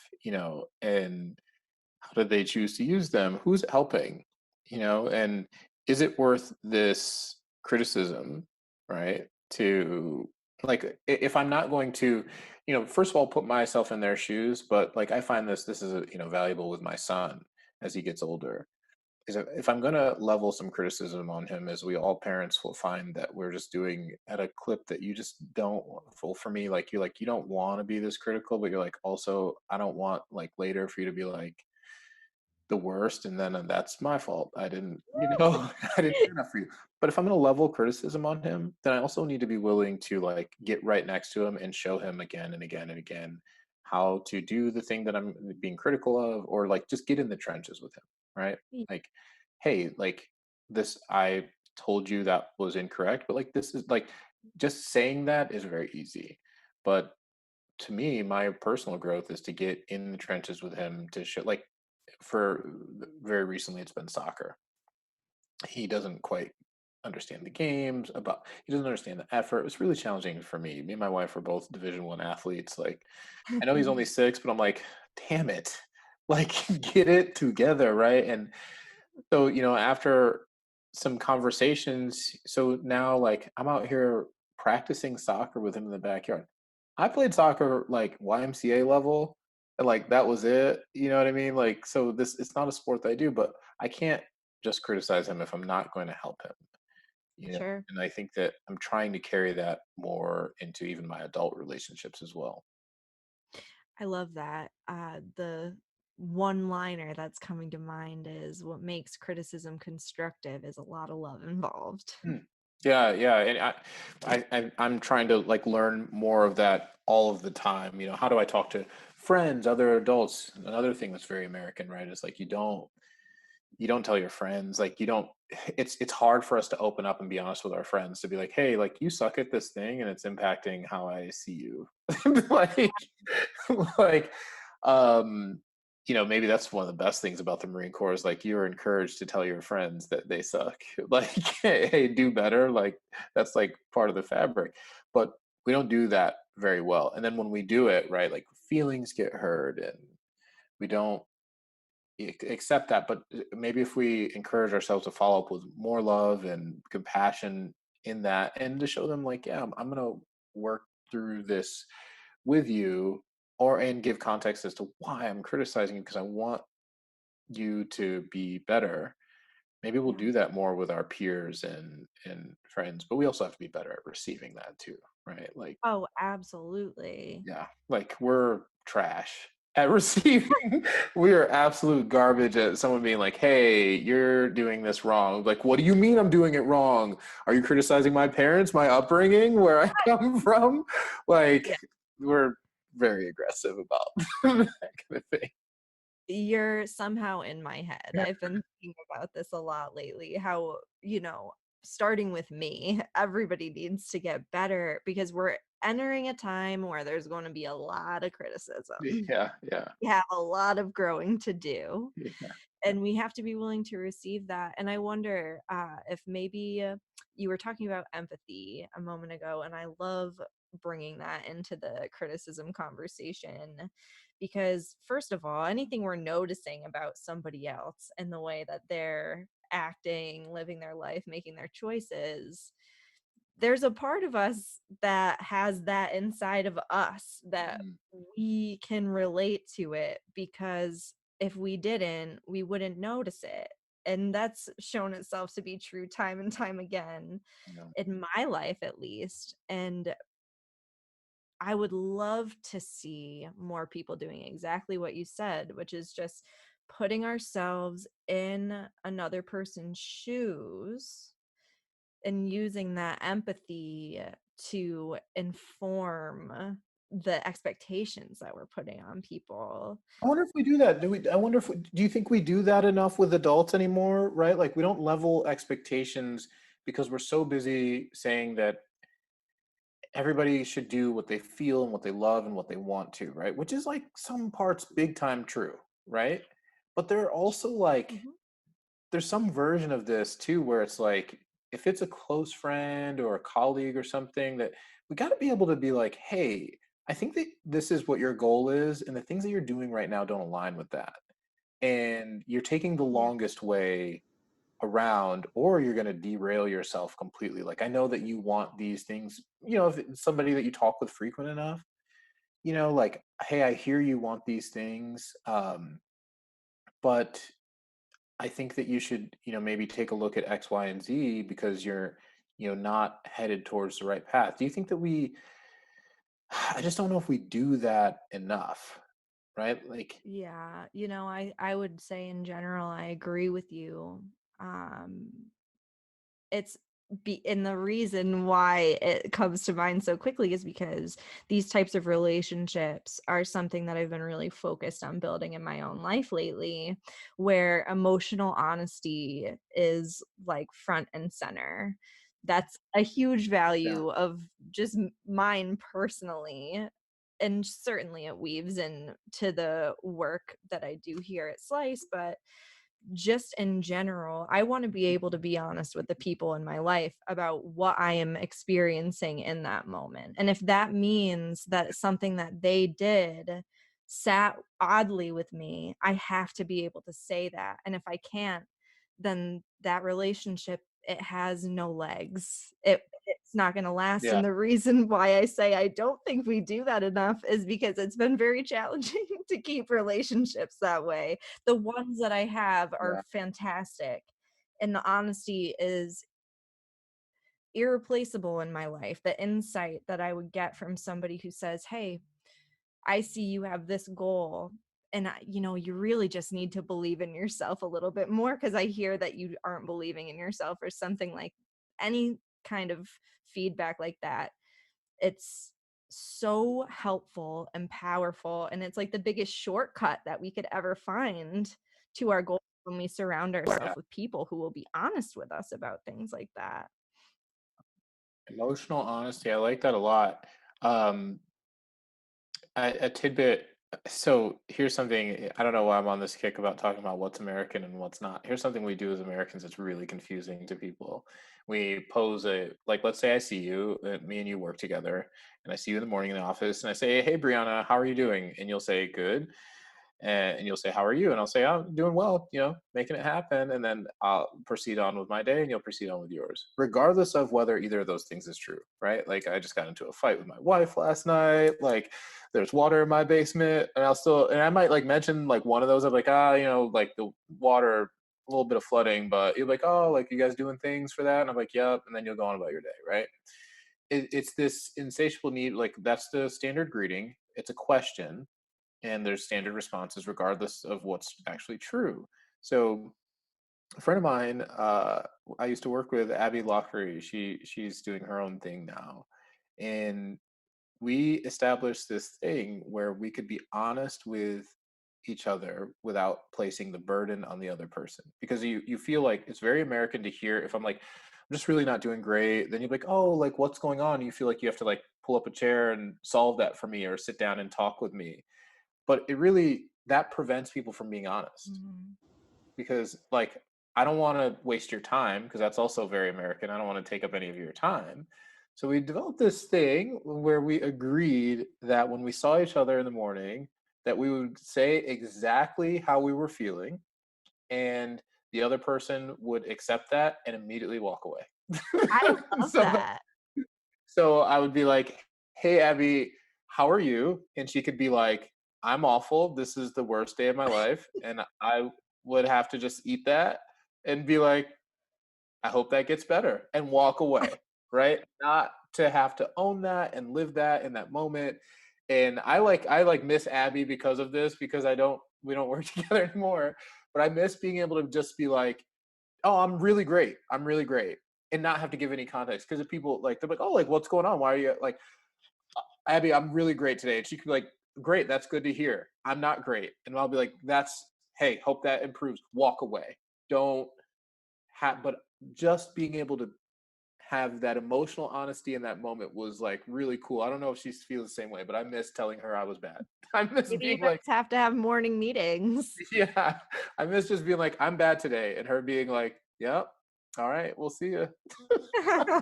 Well, I will put it out there. I might have to practice because I am totally a person who wants to pull up a chair and be like, "How can I support you?" Just who I am, but I would be happy to have that relationship as well if you ever just need a witness.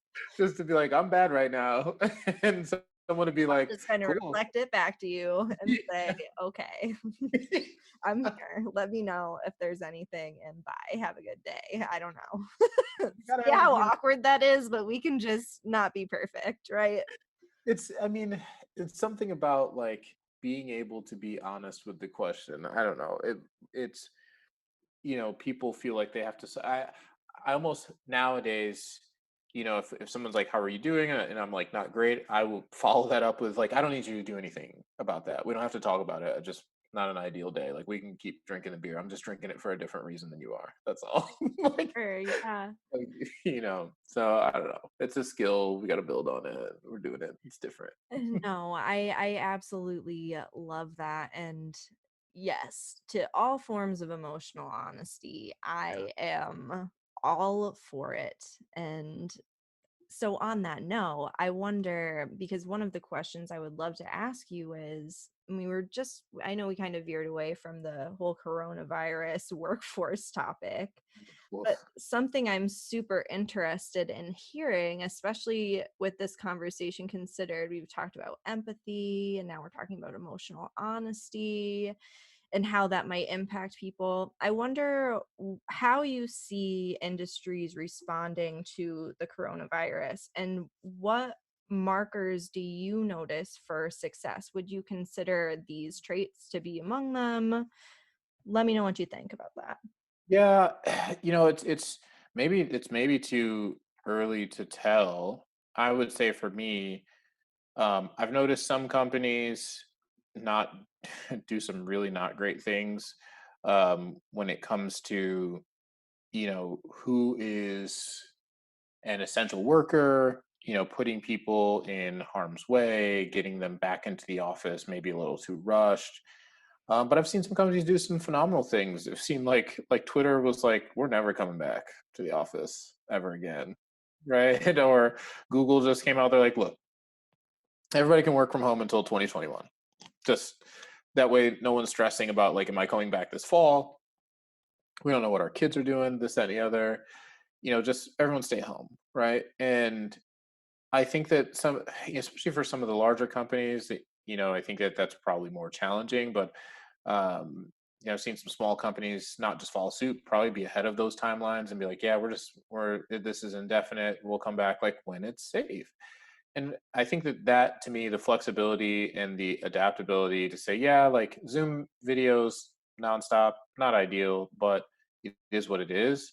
It's greater than rushing people back um, for what? What if someone does get sick in your environment? How will you feel if I were to have my like we stopped in person volunteering because it wasn't right, to keep putting to have team members, going out and getting in harm's way. And so I just think the flexibility has been the thing I've seen be very, very successful. You're trying to keep up your brand even with your own team members, right? So you gotta protect them. You have to show them that you're taking steps to try to protect them. I follow sports really closely, and I notice some of the distrust between the players' unions and the organizations like the NFL, MLB, or NBA. If they're showing that the money is more important than their safety, people see that pretty clearly, and it's not a good vibe for your employees. And when we do get through this, Right. they're gonna remember that. They're going to remember how you treated them when things were really, really scary and really, really bad. And that can be from small instances, from, what your direct manager is laying on your plate during a time when, there's a very serious situation to, what the company's overall arching policies are. So, I think that the flexibility to say, even on an individual level, like, what are you most comfortable with? I've seen that work really, really well. I think that other companies really got to take a look in the mirror. I know that I've seen some peer companies have to shut their doors. Broadwing is not, completely safe from what this is. Our partnerships have made us stronger for sure. So I'm glad we have those in place with partnering firms and then having a diverse client base in different industries. But I before I would have somebody, let's say a client was like, well, we need you to come on site and assess what we're doing for hiring. And let's say it could be for $250,000.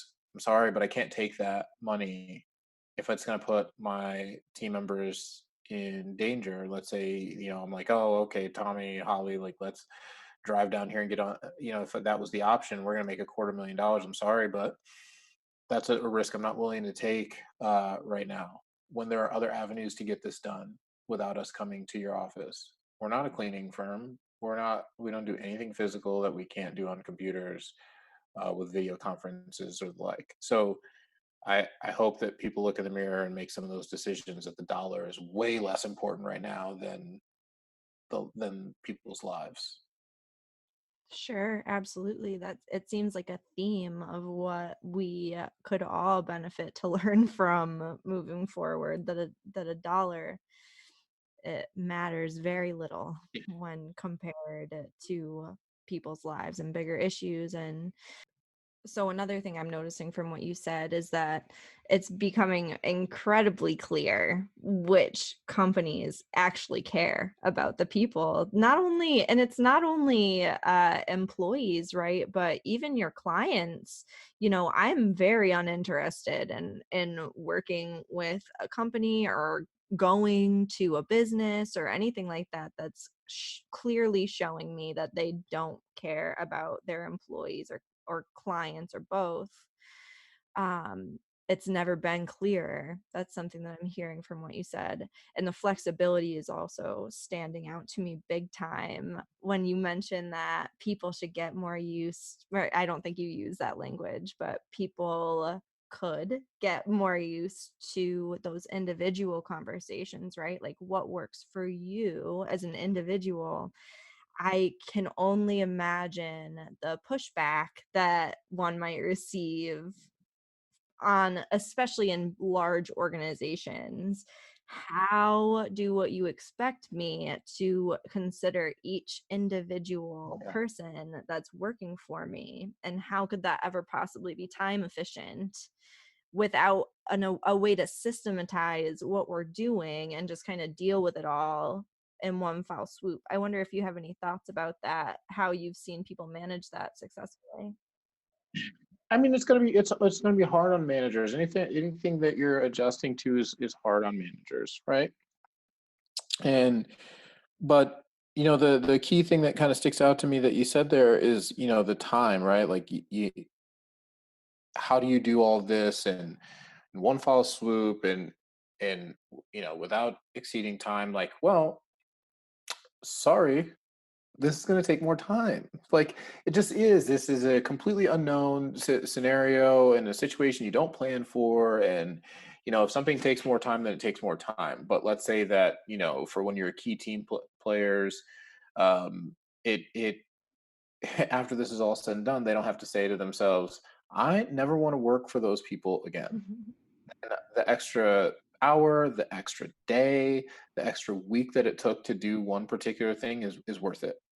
Right. It's all worth it if the retention remains high because of the way that you treated the people. So, you know, I don't have any good tactical advice for people to make other than being like completely flexible, right? Like outside of like, well, I mean, really, no, completely flexible. You have people that are home like with their kids, like, all kinds of crazy stuff is going on in the background. Kids are throwing paint on the wall, food's hitting the floor Are and you sharing a personal story here? Because I know you've been actually, home in quarantine with your children, working from yeah, home, so you get some of it, yeah, I mean, but I mean, I'm something that's been thrown in our face. I'm really excited about is how do we treat the person who has a family? And we talked about all the other things like taking a break from work. Well, and it used to be like, let's say like a dog barked or somebody like talked while I was on a video conference, like pre-quarantine, right? Like me personally, I wouldn't be embarrassed because if they're like, oh, like, do you need a minute? And they were snarky about it, like one, I'm working with the wrong person. And two, like you can many cuss words. Like you can get away from me with that kind of attitude or feeling because like I have a family. So don't expect me to be like that's a really old school like in office type of thought process about how we make people feel about their work environment. That video, I don't know if I'm sure you've seen this, where the CNN correspondent is talking about South Korea and North Korea and his kids come like busting in the room and his wife is mortified and like she busts in the room and like snatches the children out and like tries to like she's like army crawling to like get these kids and the daughter she just walks in like a boss and starts playing with stuff and like but it was funny to us in the moment but the truth is that like we treat people like kids will never do that. Like your kids shouldn't be like they should be locked out of where you are and it's unprofessional or what have you. And it was funny to us in the moment because it was like, oh look how crazy and wrong this went. But the truth is like we we can't treat people that way. Mhm. We can't treat people like no, I think there's obviously boundaries, right? Like, Sure. if I'm like if my kids interrupt for a second, I'm like, "Hey, daddy's in a meeting. I need you all to be quiet." I think that that's completely acceptable for people to hear. If I'm like, "Hey, you know what? I got to postpone this meeting." Like if I have an infant and I'm like, "I have an infant. I have to go like feed them because they're more important to me than this 15-minute conversation." Literally anything in the world.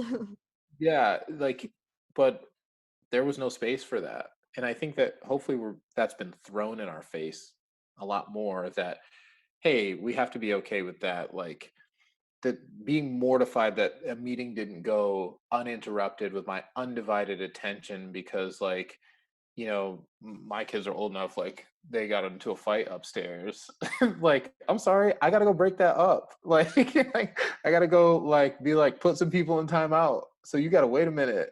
Like Absolutely. Yeah, yeah, I could hopefully that's been thrown in our face more. I agree. I couldn't agree with you more. And it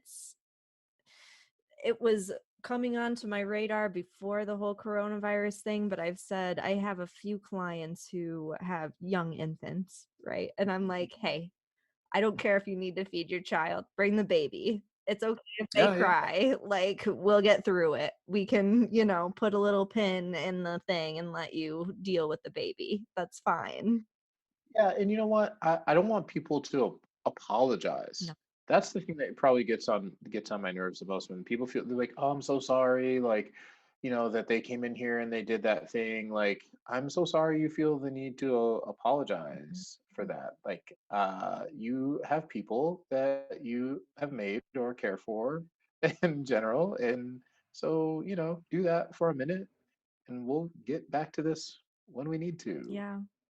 It's like we can start appreciating people for the whole picture of who Yeah, we are. It's many yeah. hats.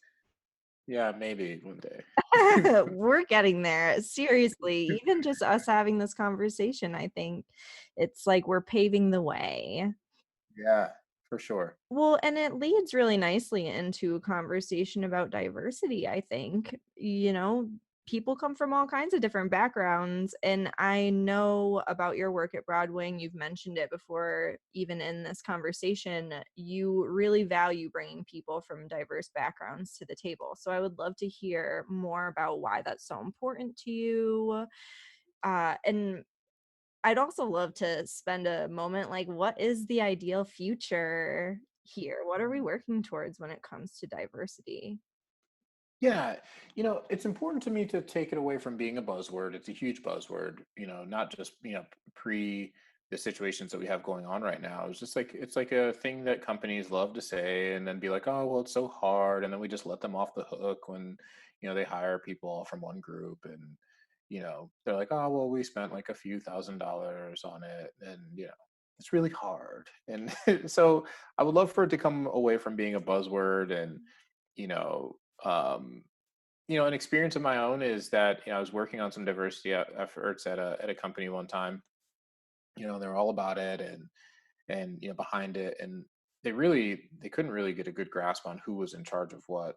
But and that kind of hurt the effort. But there was one opportunity I presented to them where I asked for some funding and some time from some teammates, and we would have had an exclusive group, um, an opportunity to host them at our office and whatnot.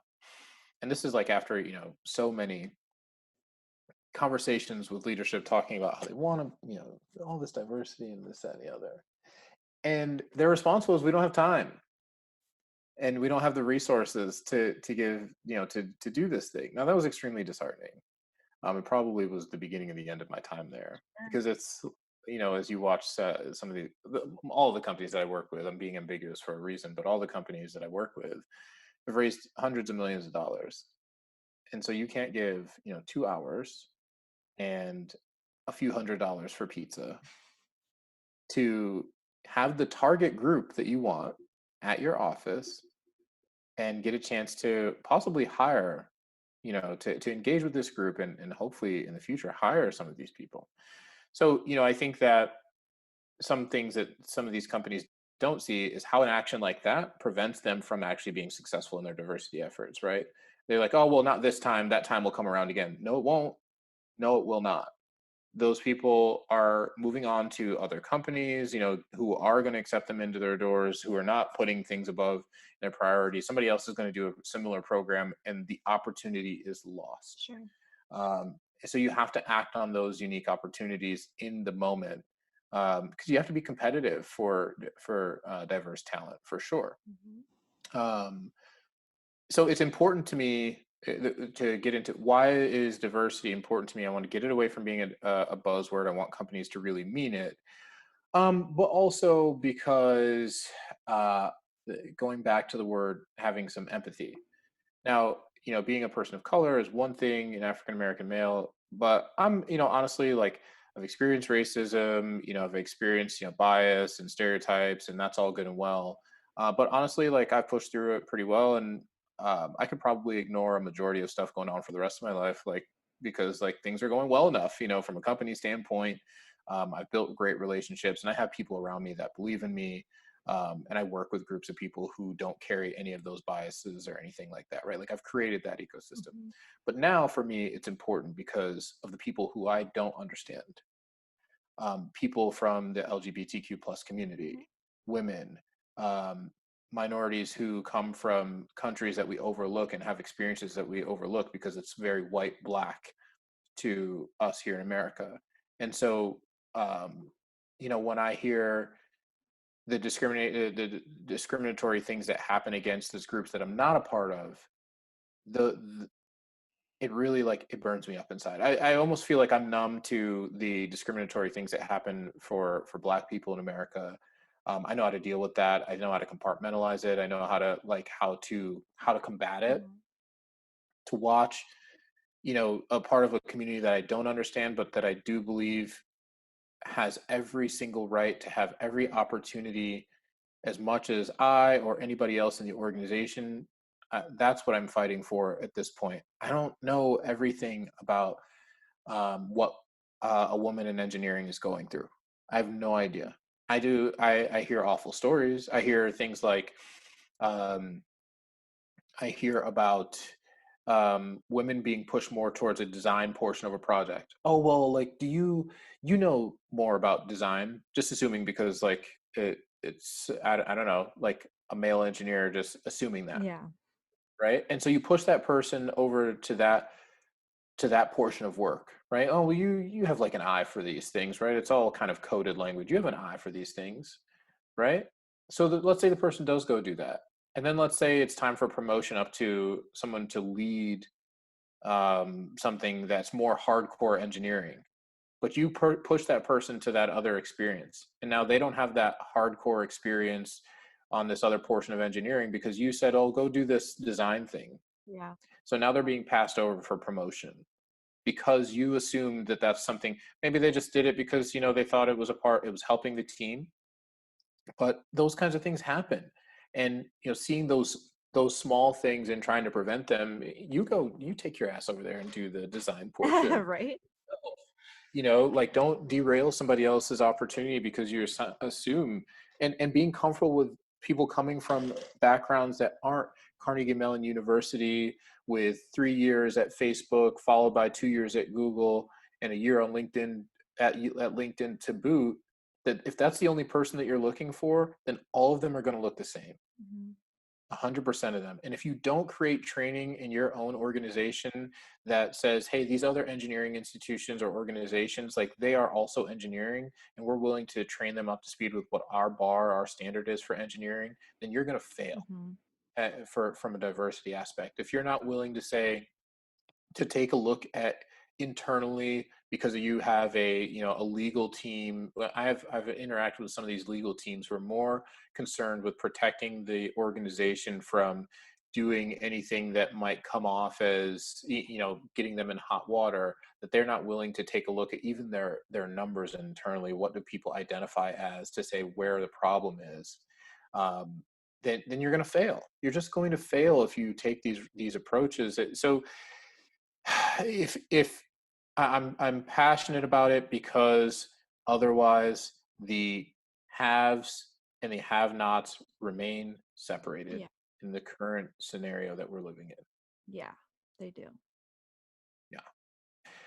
Yeah. I see, for ourselves as a staffing organization, we can only be but so influential, though, in that. We have a tradition of presenting right around, we're a little lower than we were in the past, but right around 30%, 38% of our candidates historically have been from diverse backgrounds, which is really high in tech, I think, for, especially for a staffing firm. So we're trying to do everything that we can. But we also have to have open dialogue with hiring managers to say, hey, the thing that you're hitting this candidate on is taking away from the opportunity for you to get someone on your team that has a different perspective. And that can be really powerful for you. Absolutely.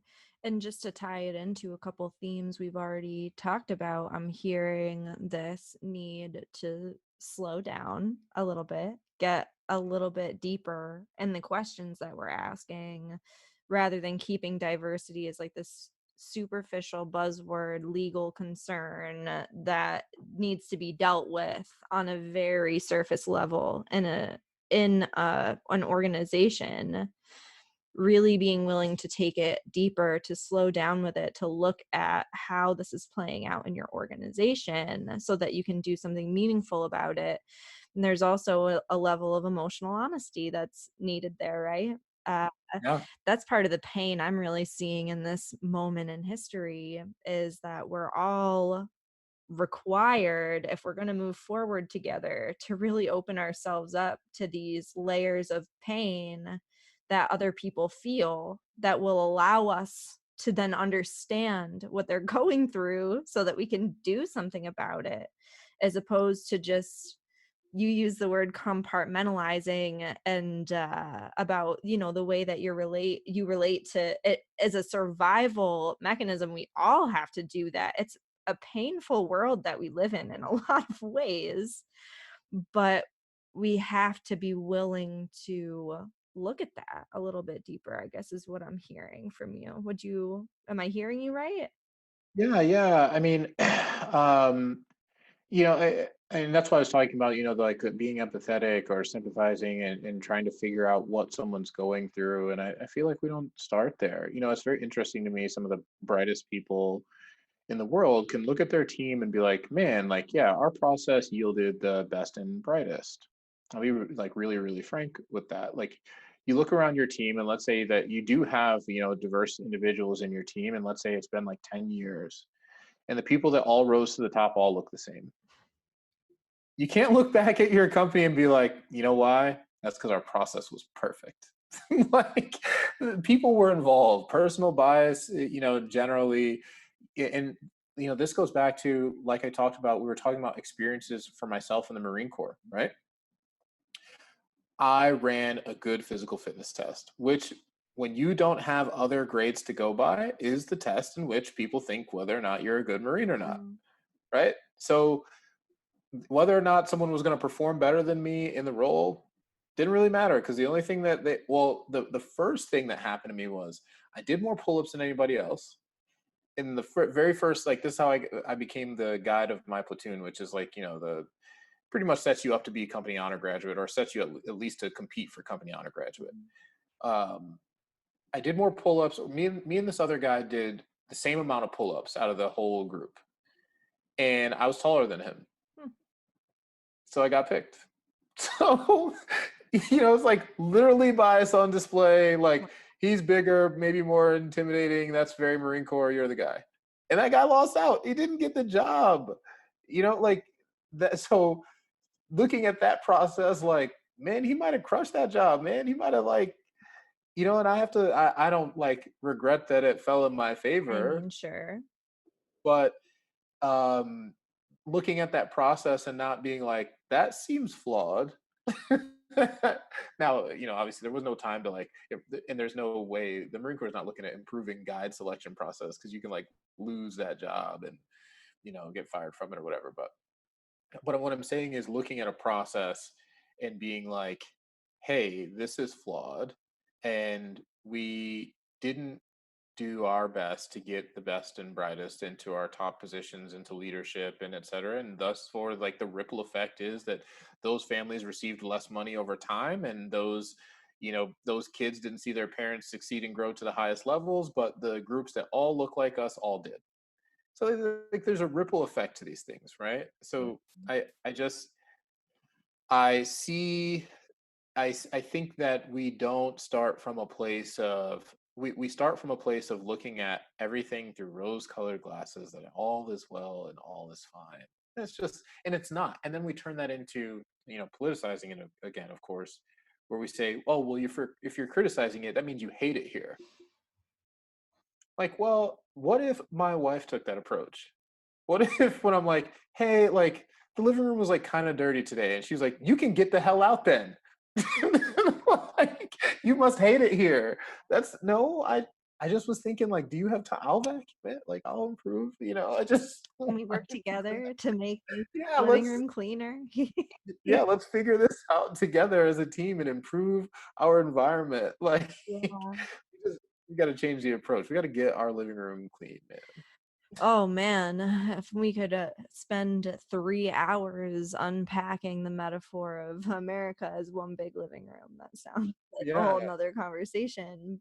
But It's I have another question that's coming to mind about yeah. diversity and kind of unpacking diversity as a buzzword versus how we can be better about making that sentiment real in our lives. And I wonder, one of the things I've noticed in the public conversation lately when it comes to diversity as it relates to the conversations we're having about systemic change and racism, and how can we make things equitable for everyone through diversity. I've heard a lot of feedback, and at Slice, we've been really sitting with this feedback of diversity isn't enough when it comes to meaningful change, and like the sentiment of we don't want diversity, that's not the goal, we want systemic change that allows us to thrive, not just allows you to meet your marks type of a thing. Yeah, yeah. Well, I mean, that's what makes the road so long, right? Hmm. It's like um the system is built, and I think that, coming from my voice, people hear me and they immediately think that I'm talking about race. The system is built to lift up a set of people, mostly for people of color, right? It's because, like, historically, the groups that maybe inhibit progress were originally, like, built, like, there were laws, right? Anytime you have to, like, legalize a thing for a group of people to just do what the other people are doing, then, like, that thing kind of, like, has a lasting effect. Um my mother was she informed, I thought this was just my oldest aunt, but my mother actually, schools were not completely desegregated by the time she was in elementary school. She was in the fourth grade before they closed the all black school in her Wow. area. So this is not like, I think people, it's funny what we put from a timeline perspective, right? They're like, oh, that was slavery. That was 400 years ago.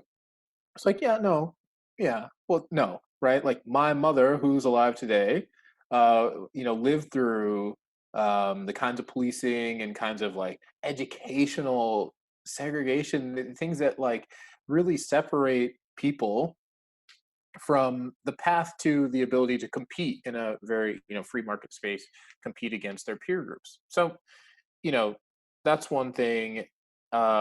The system and the change that I just don't know how people can look at the setup and say to themselves, yeah, although women make up generally about half of our population, the fact that they don't make up really generally, if I'm being, I don't know, this is very broad to say, any of our leadership at a reasonable rate, means that the system is just selecting the best and brightest of us all. First of all, Clearly. first of all, uh, the reasons why that can't possibly be the case is because I know many women, including my wife, who outperform me in infinite ways. and and that's not like me, like, giving some ground to a foe. She's just better than me. All right. She's just like, she, like, the finite, like, being very rigid and all that stuff. Like I said, she would make phenomenal Marines. She just is better. And so I'm glad that in her hospital system now she's, like, in a position of leadership, and that's great. But in some, in nursing, right? In nursing, like, the promotion of women it's like a natural thing, right? I want that to be natural for all industries. And so, it's like, yeah, like you said, diversity is not just the goal, but to have the natural progression and competition between people not ever fall on that one person is taller than another. It would be ideal. Um, and I don't, it feels like such a long road, but I think that what people are saying right now is kind of enough is enough. Looking back at the Me Too movement, people standing up, which I'm really proud of, for people to stand up and say, hey, I'm not going to accept this treatment to advance my career. I'm not going to accept this treatment generally, right?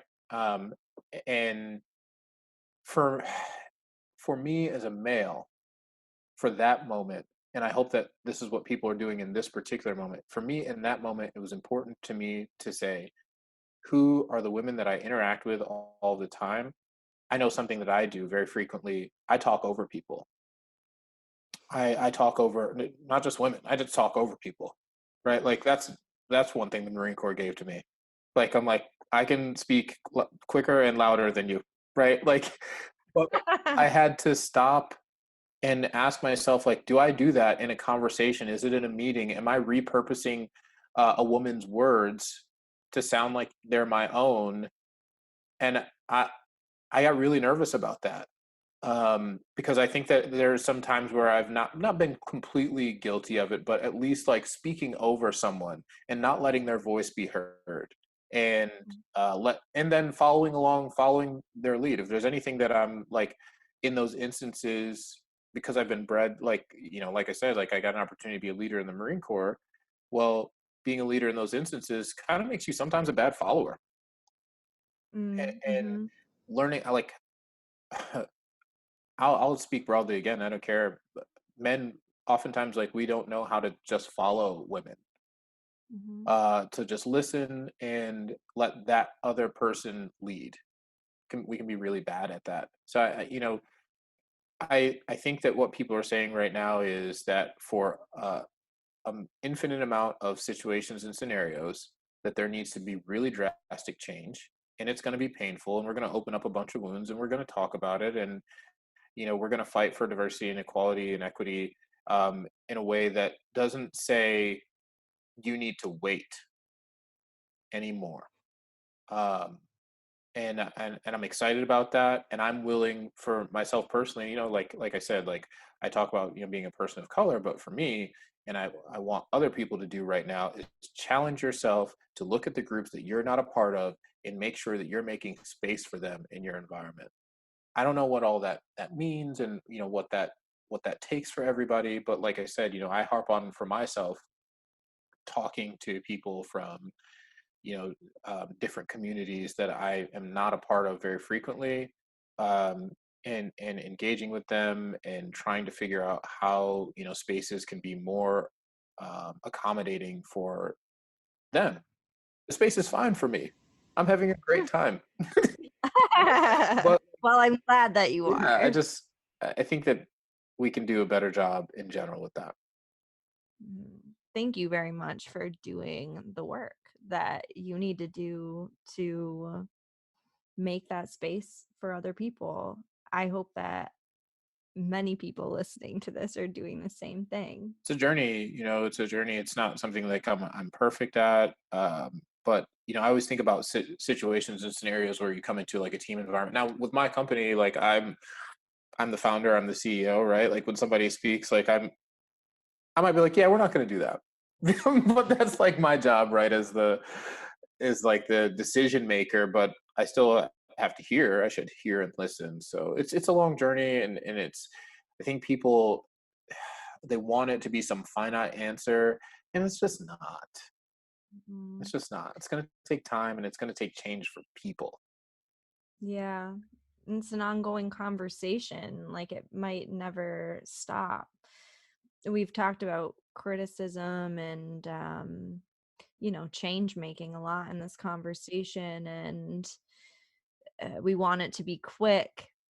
You said something about earlier, I forget the context exactly, but if we don't if we're criticizing something, that must mean we don't love it, as far as an organization goes, I think. And like, what if we flipped that on its head and said, if we care enough to look deeply at the situation to find any way we can possibly make this better and more able to thrive, because any organization or group of people, I believe, is going to be better suited to thrive if the individuals are set up to thrive.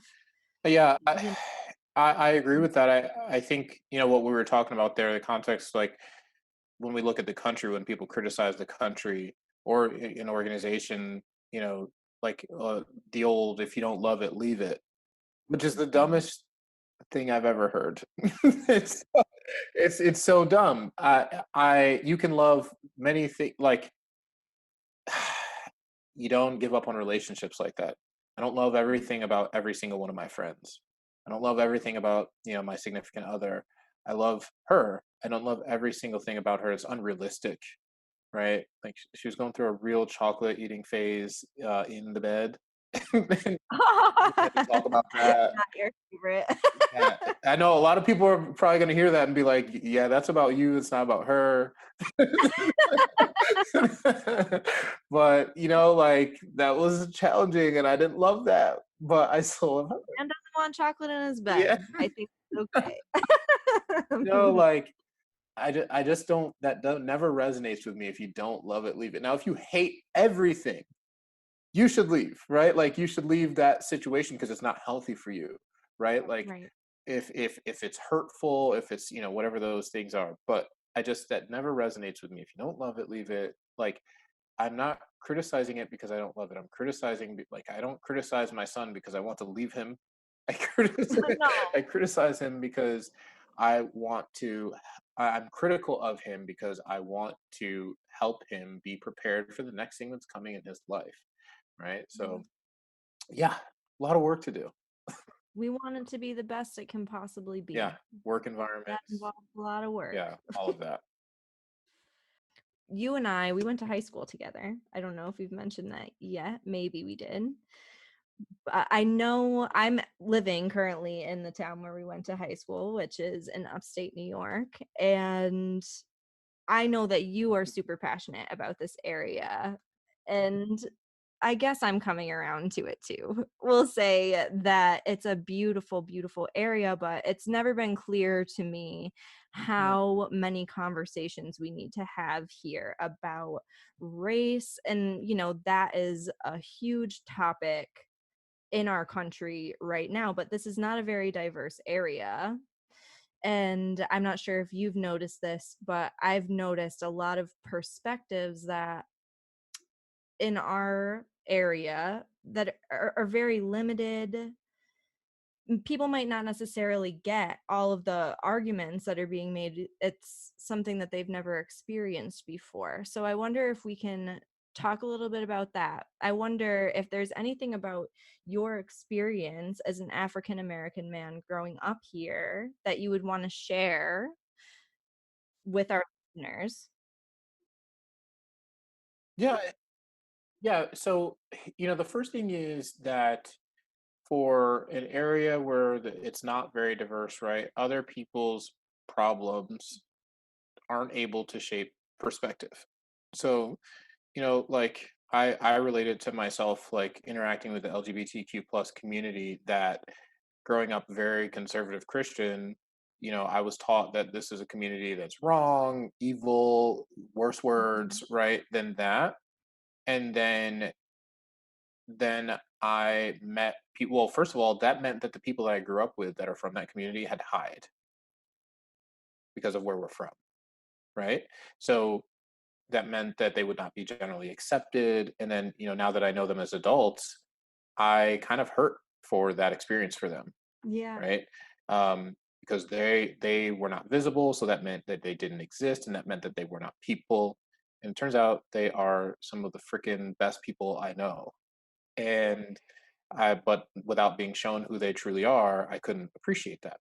And so without, when it comes to diversity and being a person of color in a small town like that, then you are the only example for those people. And people will say things like, well, I never saw any racism going on, which is an interesting take because I wonder if people think that like racist acts are always like some overt thing. Like you never. It's very Like they interesting. happen on the Yeah, stage. yeah, like, that's racism up there, on the stage, and I can call it out and get the cops over here, racism handled, done and done. So, it doesn't happen like that. It happens with, riding your bike down the town or down the street and somebody driving by in a truck and yelling the N-word at you. It happens with, being told that you can't come to a place because somebody there doesn't like black people. It happens with someone making a comment when you're running on the track that, like, of course all those white boys are chasing you because you're the black guy. Those are the things that happen. It happens with when you're playing on a sports team that there are certain other schools and towns that you're going to go to and play against where they're going to yell racial things at you. And all those things happen from, the moment that you're born and all the way up until you graduate and leave that area. And then you watch the people from that area go, I never saw any racism. And you're like, well, you don't have to assume that there was racism, but before you say that, maybe you could ask somebody about their experience, right? Yes. And so it there's no context for the person who doesn't start from a place of asking first what someone's experience is and taking it for what it is. We're really, really bad about that in this country in general. One of my Mhm. biggest things that I completely hate is that someone who's a victim of this, there's no greater mirror to me than when someone is a victim of sexual assault, what we put them through here. So if we can't believe that person really at scale, you have men that are willing to be like, "Oh, well, so many women lie about that." Are you out of your mind? Are you out of your mind? Right? So we don't believe that. We don't believe if I told someone all the things that just happened, those are just some of the things that happened to me personally. So just to be clear, racism exists here in this small town. Oh yeah. Yeah. So and if you were to ask, you know, generally speaking, actually, all of the black people that I grew up with or around in our hometown area have similar experiences. Mhm. So, it's not like I think people want to put it off like, oh, well, maybe that was just like a one off. And then it comes down to other things. I remember, I remember in elementary school, this kid wanted to be in the front of the line and he like pushed this girl. She was black and called her the N word. This is elementary school, Irwin Valley. Yeah. And, you know, so, I mean, not only does it happen, is it there? Um, but it's a problem because it's something that a population that's within your population is having to live with and guide around. Now, the next thing that people say is, "Well, it's just words," and the punishment. This is something that I've been thinking about a lot. Is that the punishment, and I know that I'll have to go through this with my kids. Is that let's say somebody retaliates to that to being called such a thing. If you retaliate, then you'll be punished alongside that person who was willing to invoke, that you're different because of the way you were born. But if I retaliate against that, then I'm punished too, right? Everybody receives a punishment. But there's no further punishment for the person that is willing to look at my skin color and degrade me.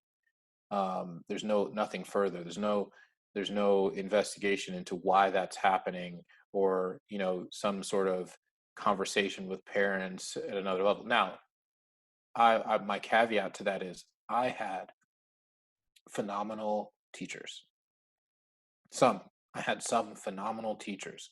Yep. One specifically that I always think about were principals, Mr. Rossi at Northside Blodgett and Mike Janowski when he was principal at West High.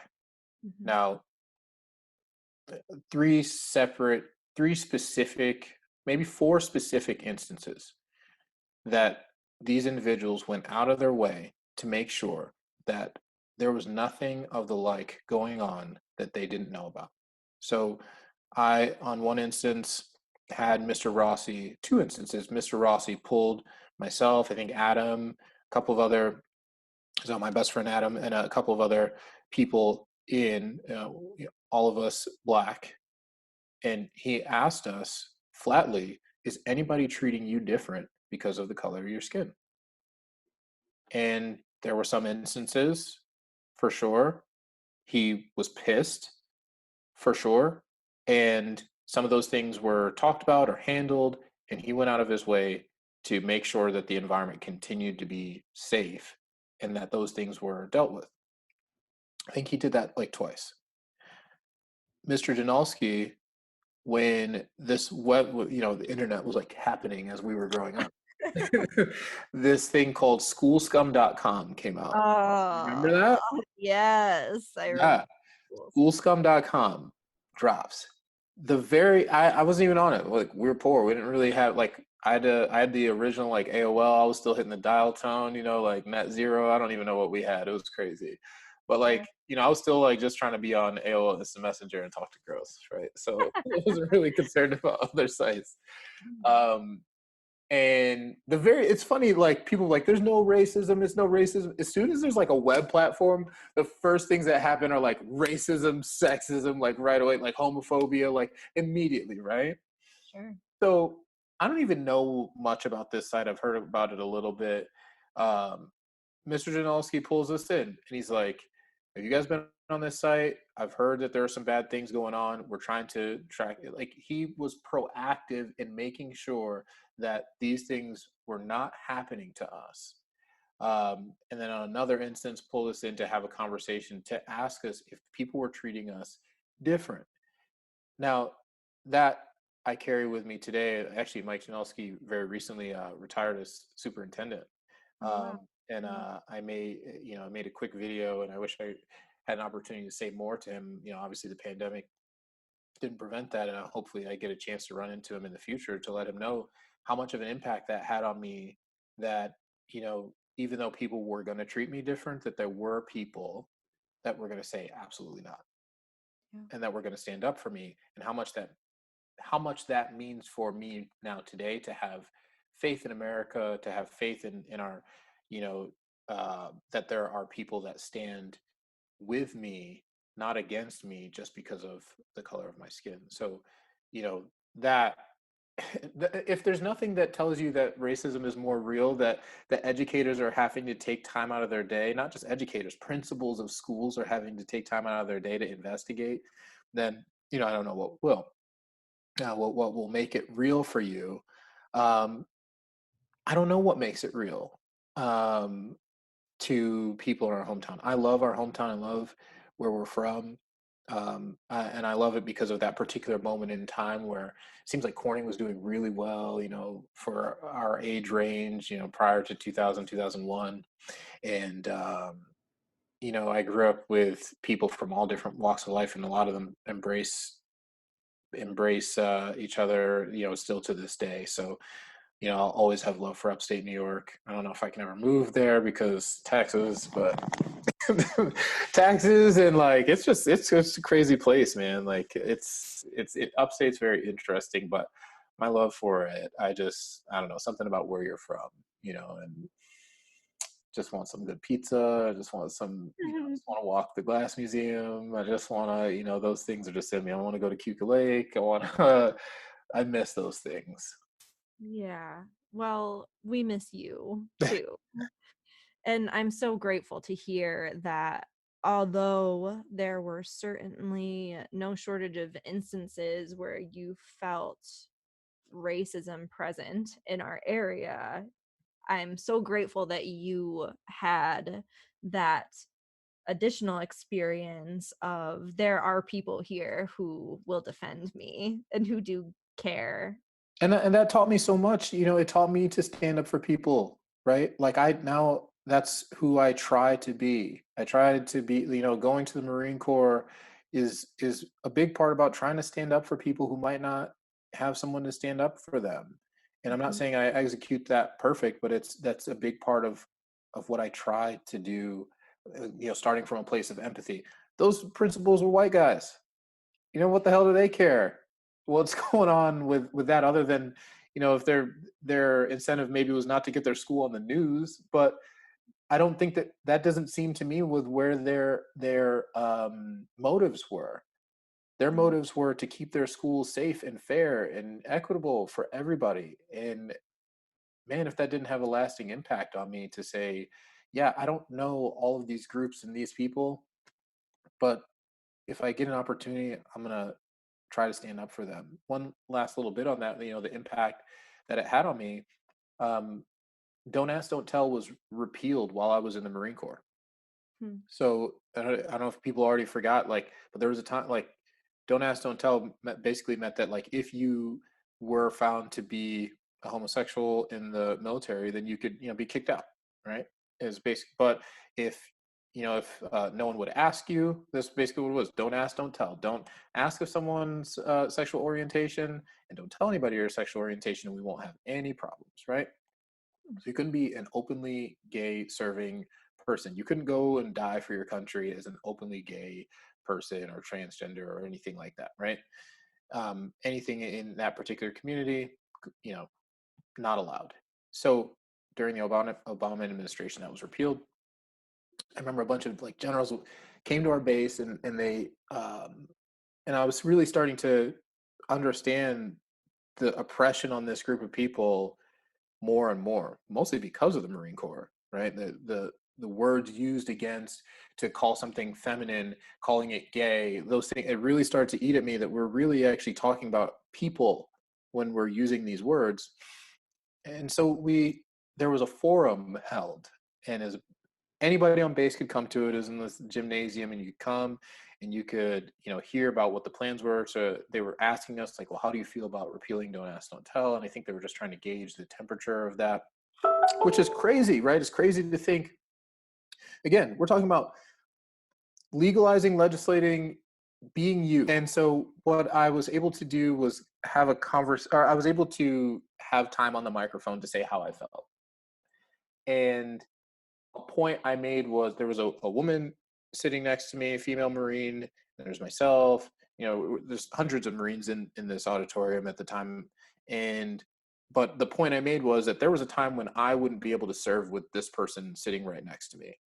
There was a time when not only was the military segregated, but also there was a time when Black people weren't allowed in at all, right? And then also for women, very small portions, all non-combat, but we definitely wouldn't be able to even be sitting here next to each other. And so to prevent some other group from being able to do what we're doing here today seems like nonsense to me. All right. So I get done with my time on the microphone. I'm leaving the building, and some very senior Marine, at least a gunnery sergeant, he might have been a master sergeant. Nah, he was a gunnery sergeant, 2 stripes down, approaches me, and he's like, "You don't compare those people to Black people and to women." And basically, what he was saying, he was dehumanizing basically the comparison that I made, that he was dehumanizing gay people, that they're not a group to be compared with other people that have their rights. Now, that was kind of scary because I think at the time, I don't even think I was a corporal. This person was pretty high ranking, but they had no power in that moment. It was just a random gunnery sergeant who was displeased with what I said, and he was telling me, "Well, you got to be careful with that. You can't compare those people to those people." And I actually stood pretty firm. I'm proud. Like if I look back at a moment that I'm pretty proud, I was like, that's my opinion. I do think that all of those folks should be able to openly serve with who they are. But I think about Mike Janalski taught me how to stand up for somebody who wasn't me.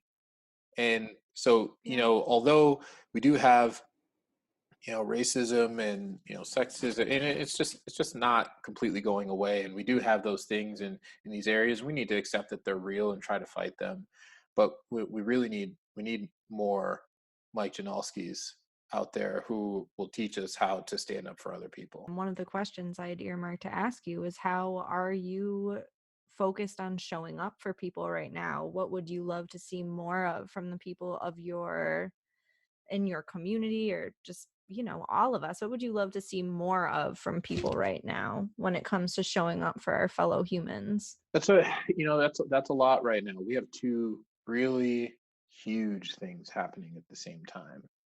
Um, Mhm. I think that on the pandemic side, I think it's important that we support our healthcare workers, the research that's going on, and like I unfortunately waded into the misinformation conversation the other day. It's absolutely futile. People that want there to be conspiracy, will believe those things, but those things are hurtful. My wife goes into that hospital every weekday. The doctors that are there, the nurses that are on the floor that are taking care of these patients, the last thing that they really need is people at home doubting them. And we've seen people turn on that community when they're out there protesting, staying at home. And I get that this is really challenging, and it's worse for a lot of people. It's worse for some than it is for others. But I think keeping a level head, the best that we possibly can, is really important right now. Trusting in the science and finding ways to adapt. All of us have to find a way to adapt. I personally, I might have to homeschool my kids so that my wife can go to work, and I'll be a complete Yeah. stay-at-home dad, right? And that is not like everything that I want right now from my time, because it's cutting into my like bourbon drinking and skiing and all that time. But that's just what I'm gonna have to do. Um, I think we all have to find a way to adapt, do something different. If it's a work thing, maybe you have to change your skill set. Do whatever's in your power right now to just keep things rolling. We can get through this, but we have to follow some guidelines together and not call it anything crazy, because every bit of misinformation makes somebody believe that they can go outside of these, like the situation at hand. And we're seeing people have these parties or something like that, and it's costing people their lives. So that to me is not starting from a place of empathy, for sure.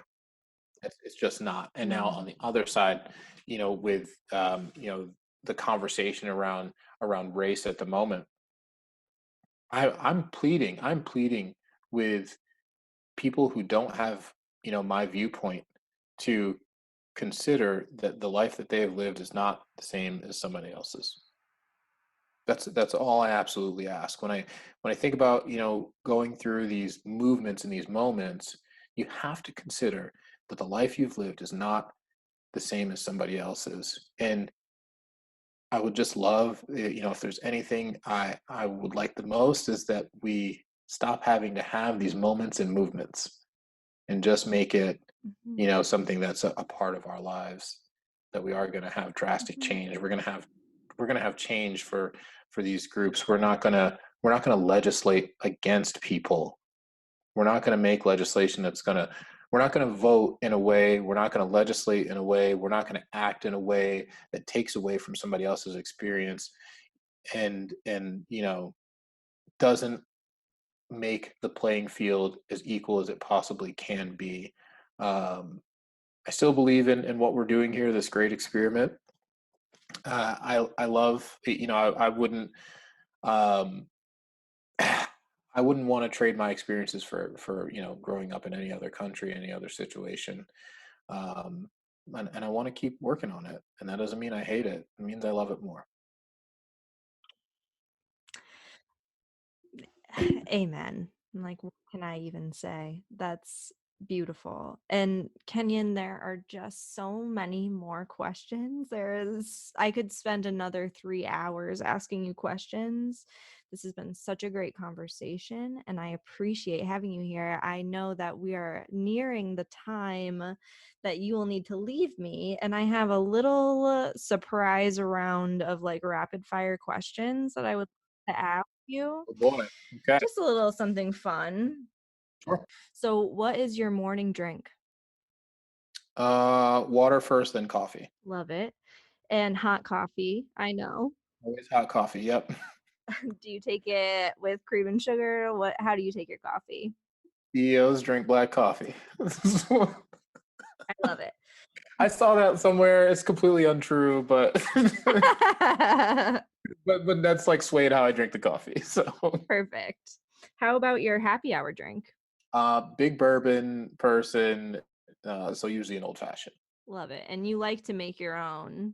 Love to. Got to be Big Rock, Woodford Reserve, maybe Breckenridge bourbon. Breckenridge is what I keep in the house. Angel's Envy, or Basil Hayden, something like that. I think we could have a whole 3 hour conversation just about bourbon and Yeah. maybe someday. So, what music are you listening to right now? Um, a lot of like throwback stuff, because I found my old iPod, and I found the cord to charge it. But I Amazing. mean, a lot of the stuff I listen to right now is like very instrumental, like hip hop, jazz. Okay. Any specific artist or anything that I can explore? Because that's Well, amazing. one particular artist that like it's not hip hop jazz, but there's a lot of stuff I listen to that's like offshooting, is like I keep Black Bear on my Pandora list. That's something I listen to him like all the time. Love it. Thank you. So how about a podcast? What's your favorite podcast? Always Gary V. Um, if I'm gonna be listening to podcasts and I need the energy, then I mean, you really can't go wrong. Like you can find one that fits what you're looking for. You can find an episode of his. I love Gary V. He's great. How about a book? What are you reading right now? Um, Wine and Spirits, 2020. I'm legit like just studying my cocktail manual because, like when people come over, like I love to make a phenomenal drink. I'm legitimately just reading it. That and ooh, quick plug, Melissa Yes. Santel's new book.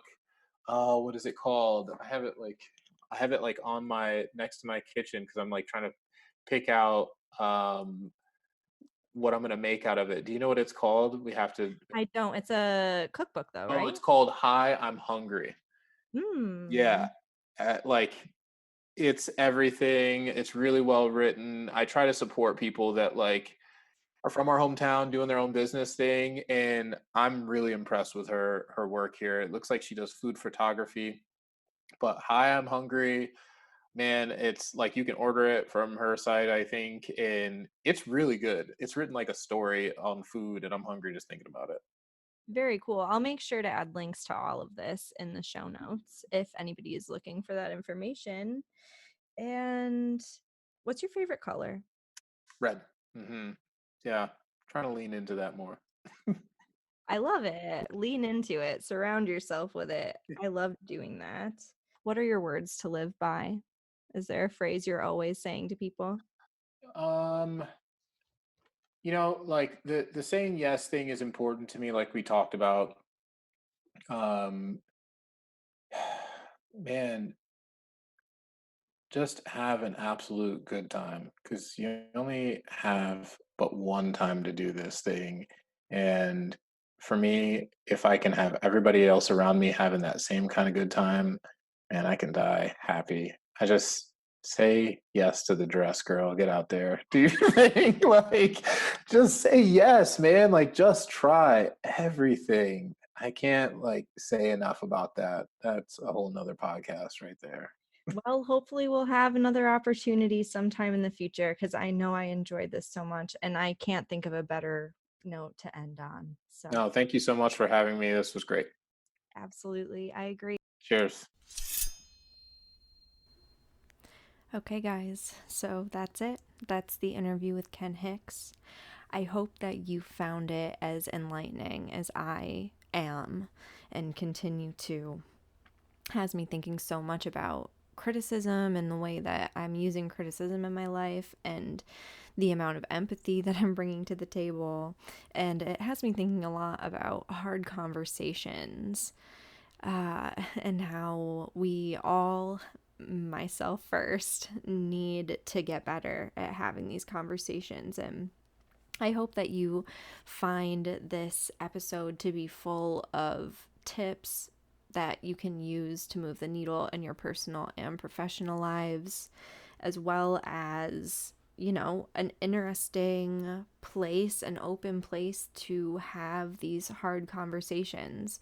I know after editing this and listening to myself talking with Ken about things like racism and, men and women and all of these hot topics that we're surrounded with on a day to day basis. I already see so many things in hindsight that I would want to do differently with the conversation, and I think that that's always the case. But I love the takeaway that we can start and do things imperfectly. And I really look forward to getting better at having these difficult conversations through having this podcast and making it for you, and I hope that you'll join me in having some of those conversations yourself. I would love to hear how it goes for you, and I will see you in the next episode. I can't wait. I hope that you will follow along wherever you love to receive your content. We're on YouTube. If you want to find shorter clips of this interview, I've, taken a few out and made videos of them. They're up on YouTube. And yeah, there's a lot more to come. So I hope that you'll stick around. Make sure to connect with Ken and check out the show notes for all the different resources that we mentioned and ways to get in touch with him. And thank you so much for listening. I'll see you next time.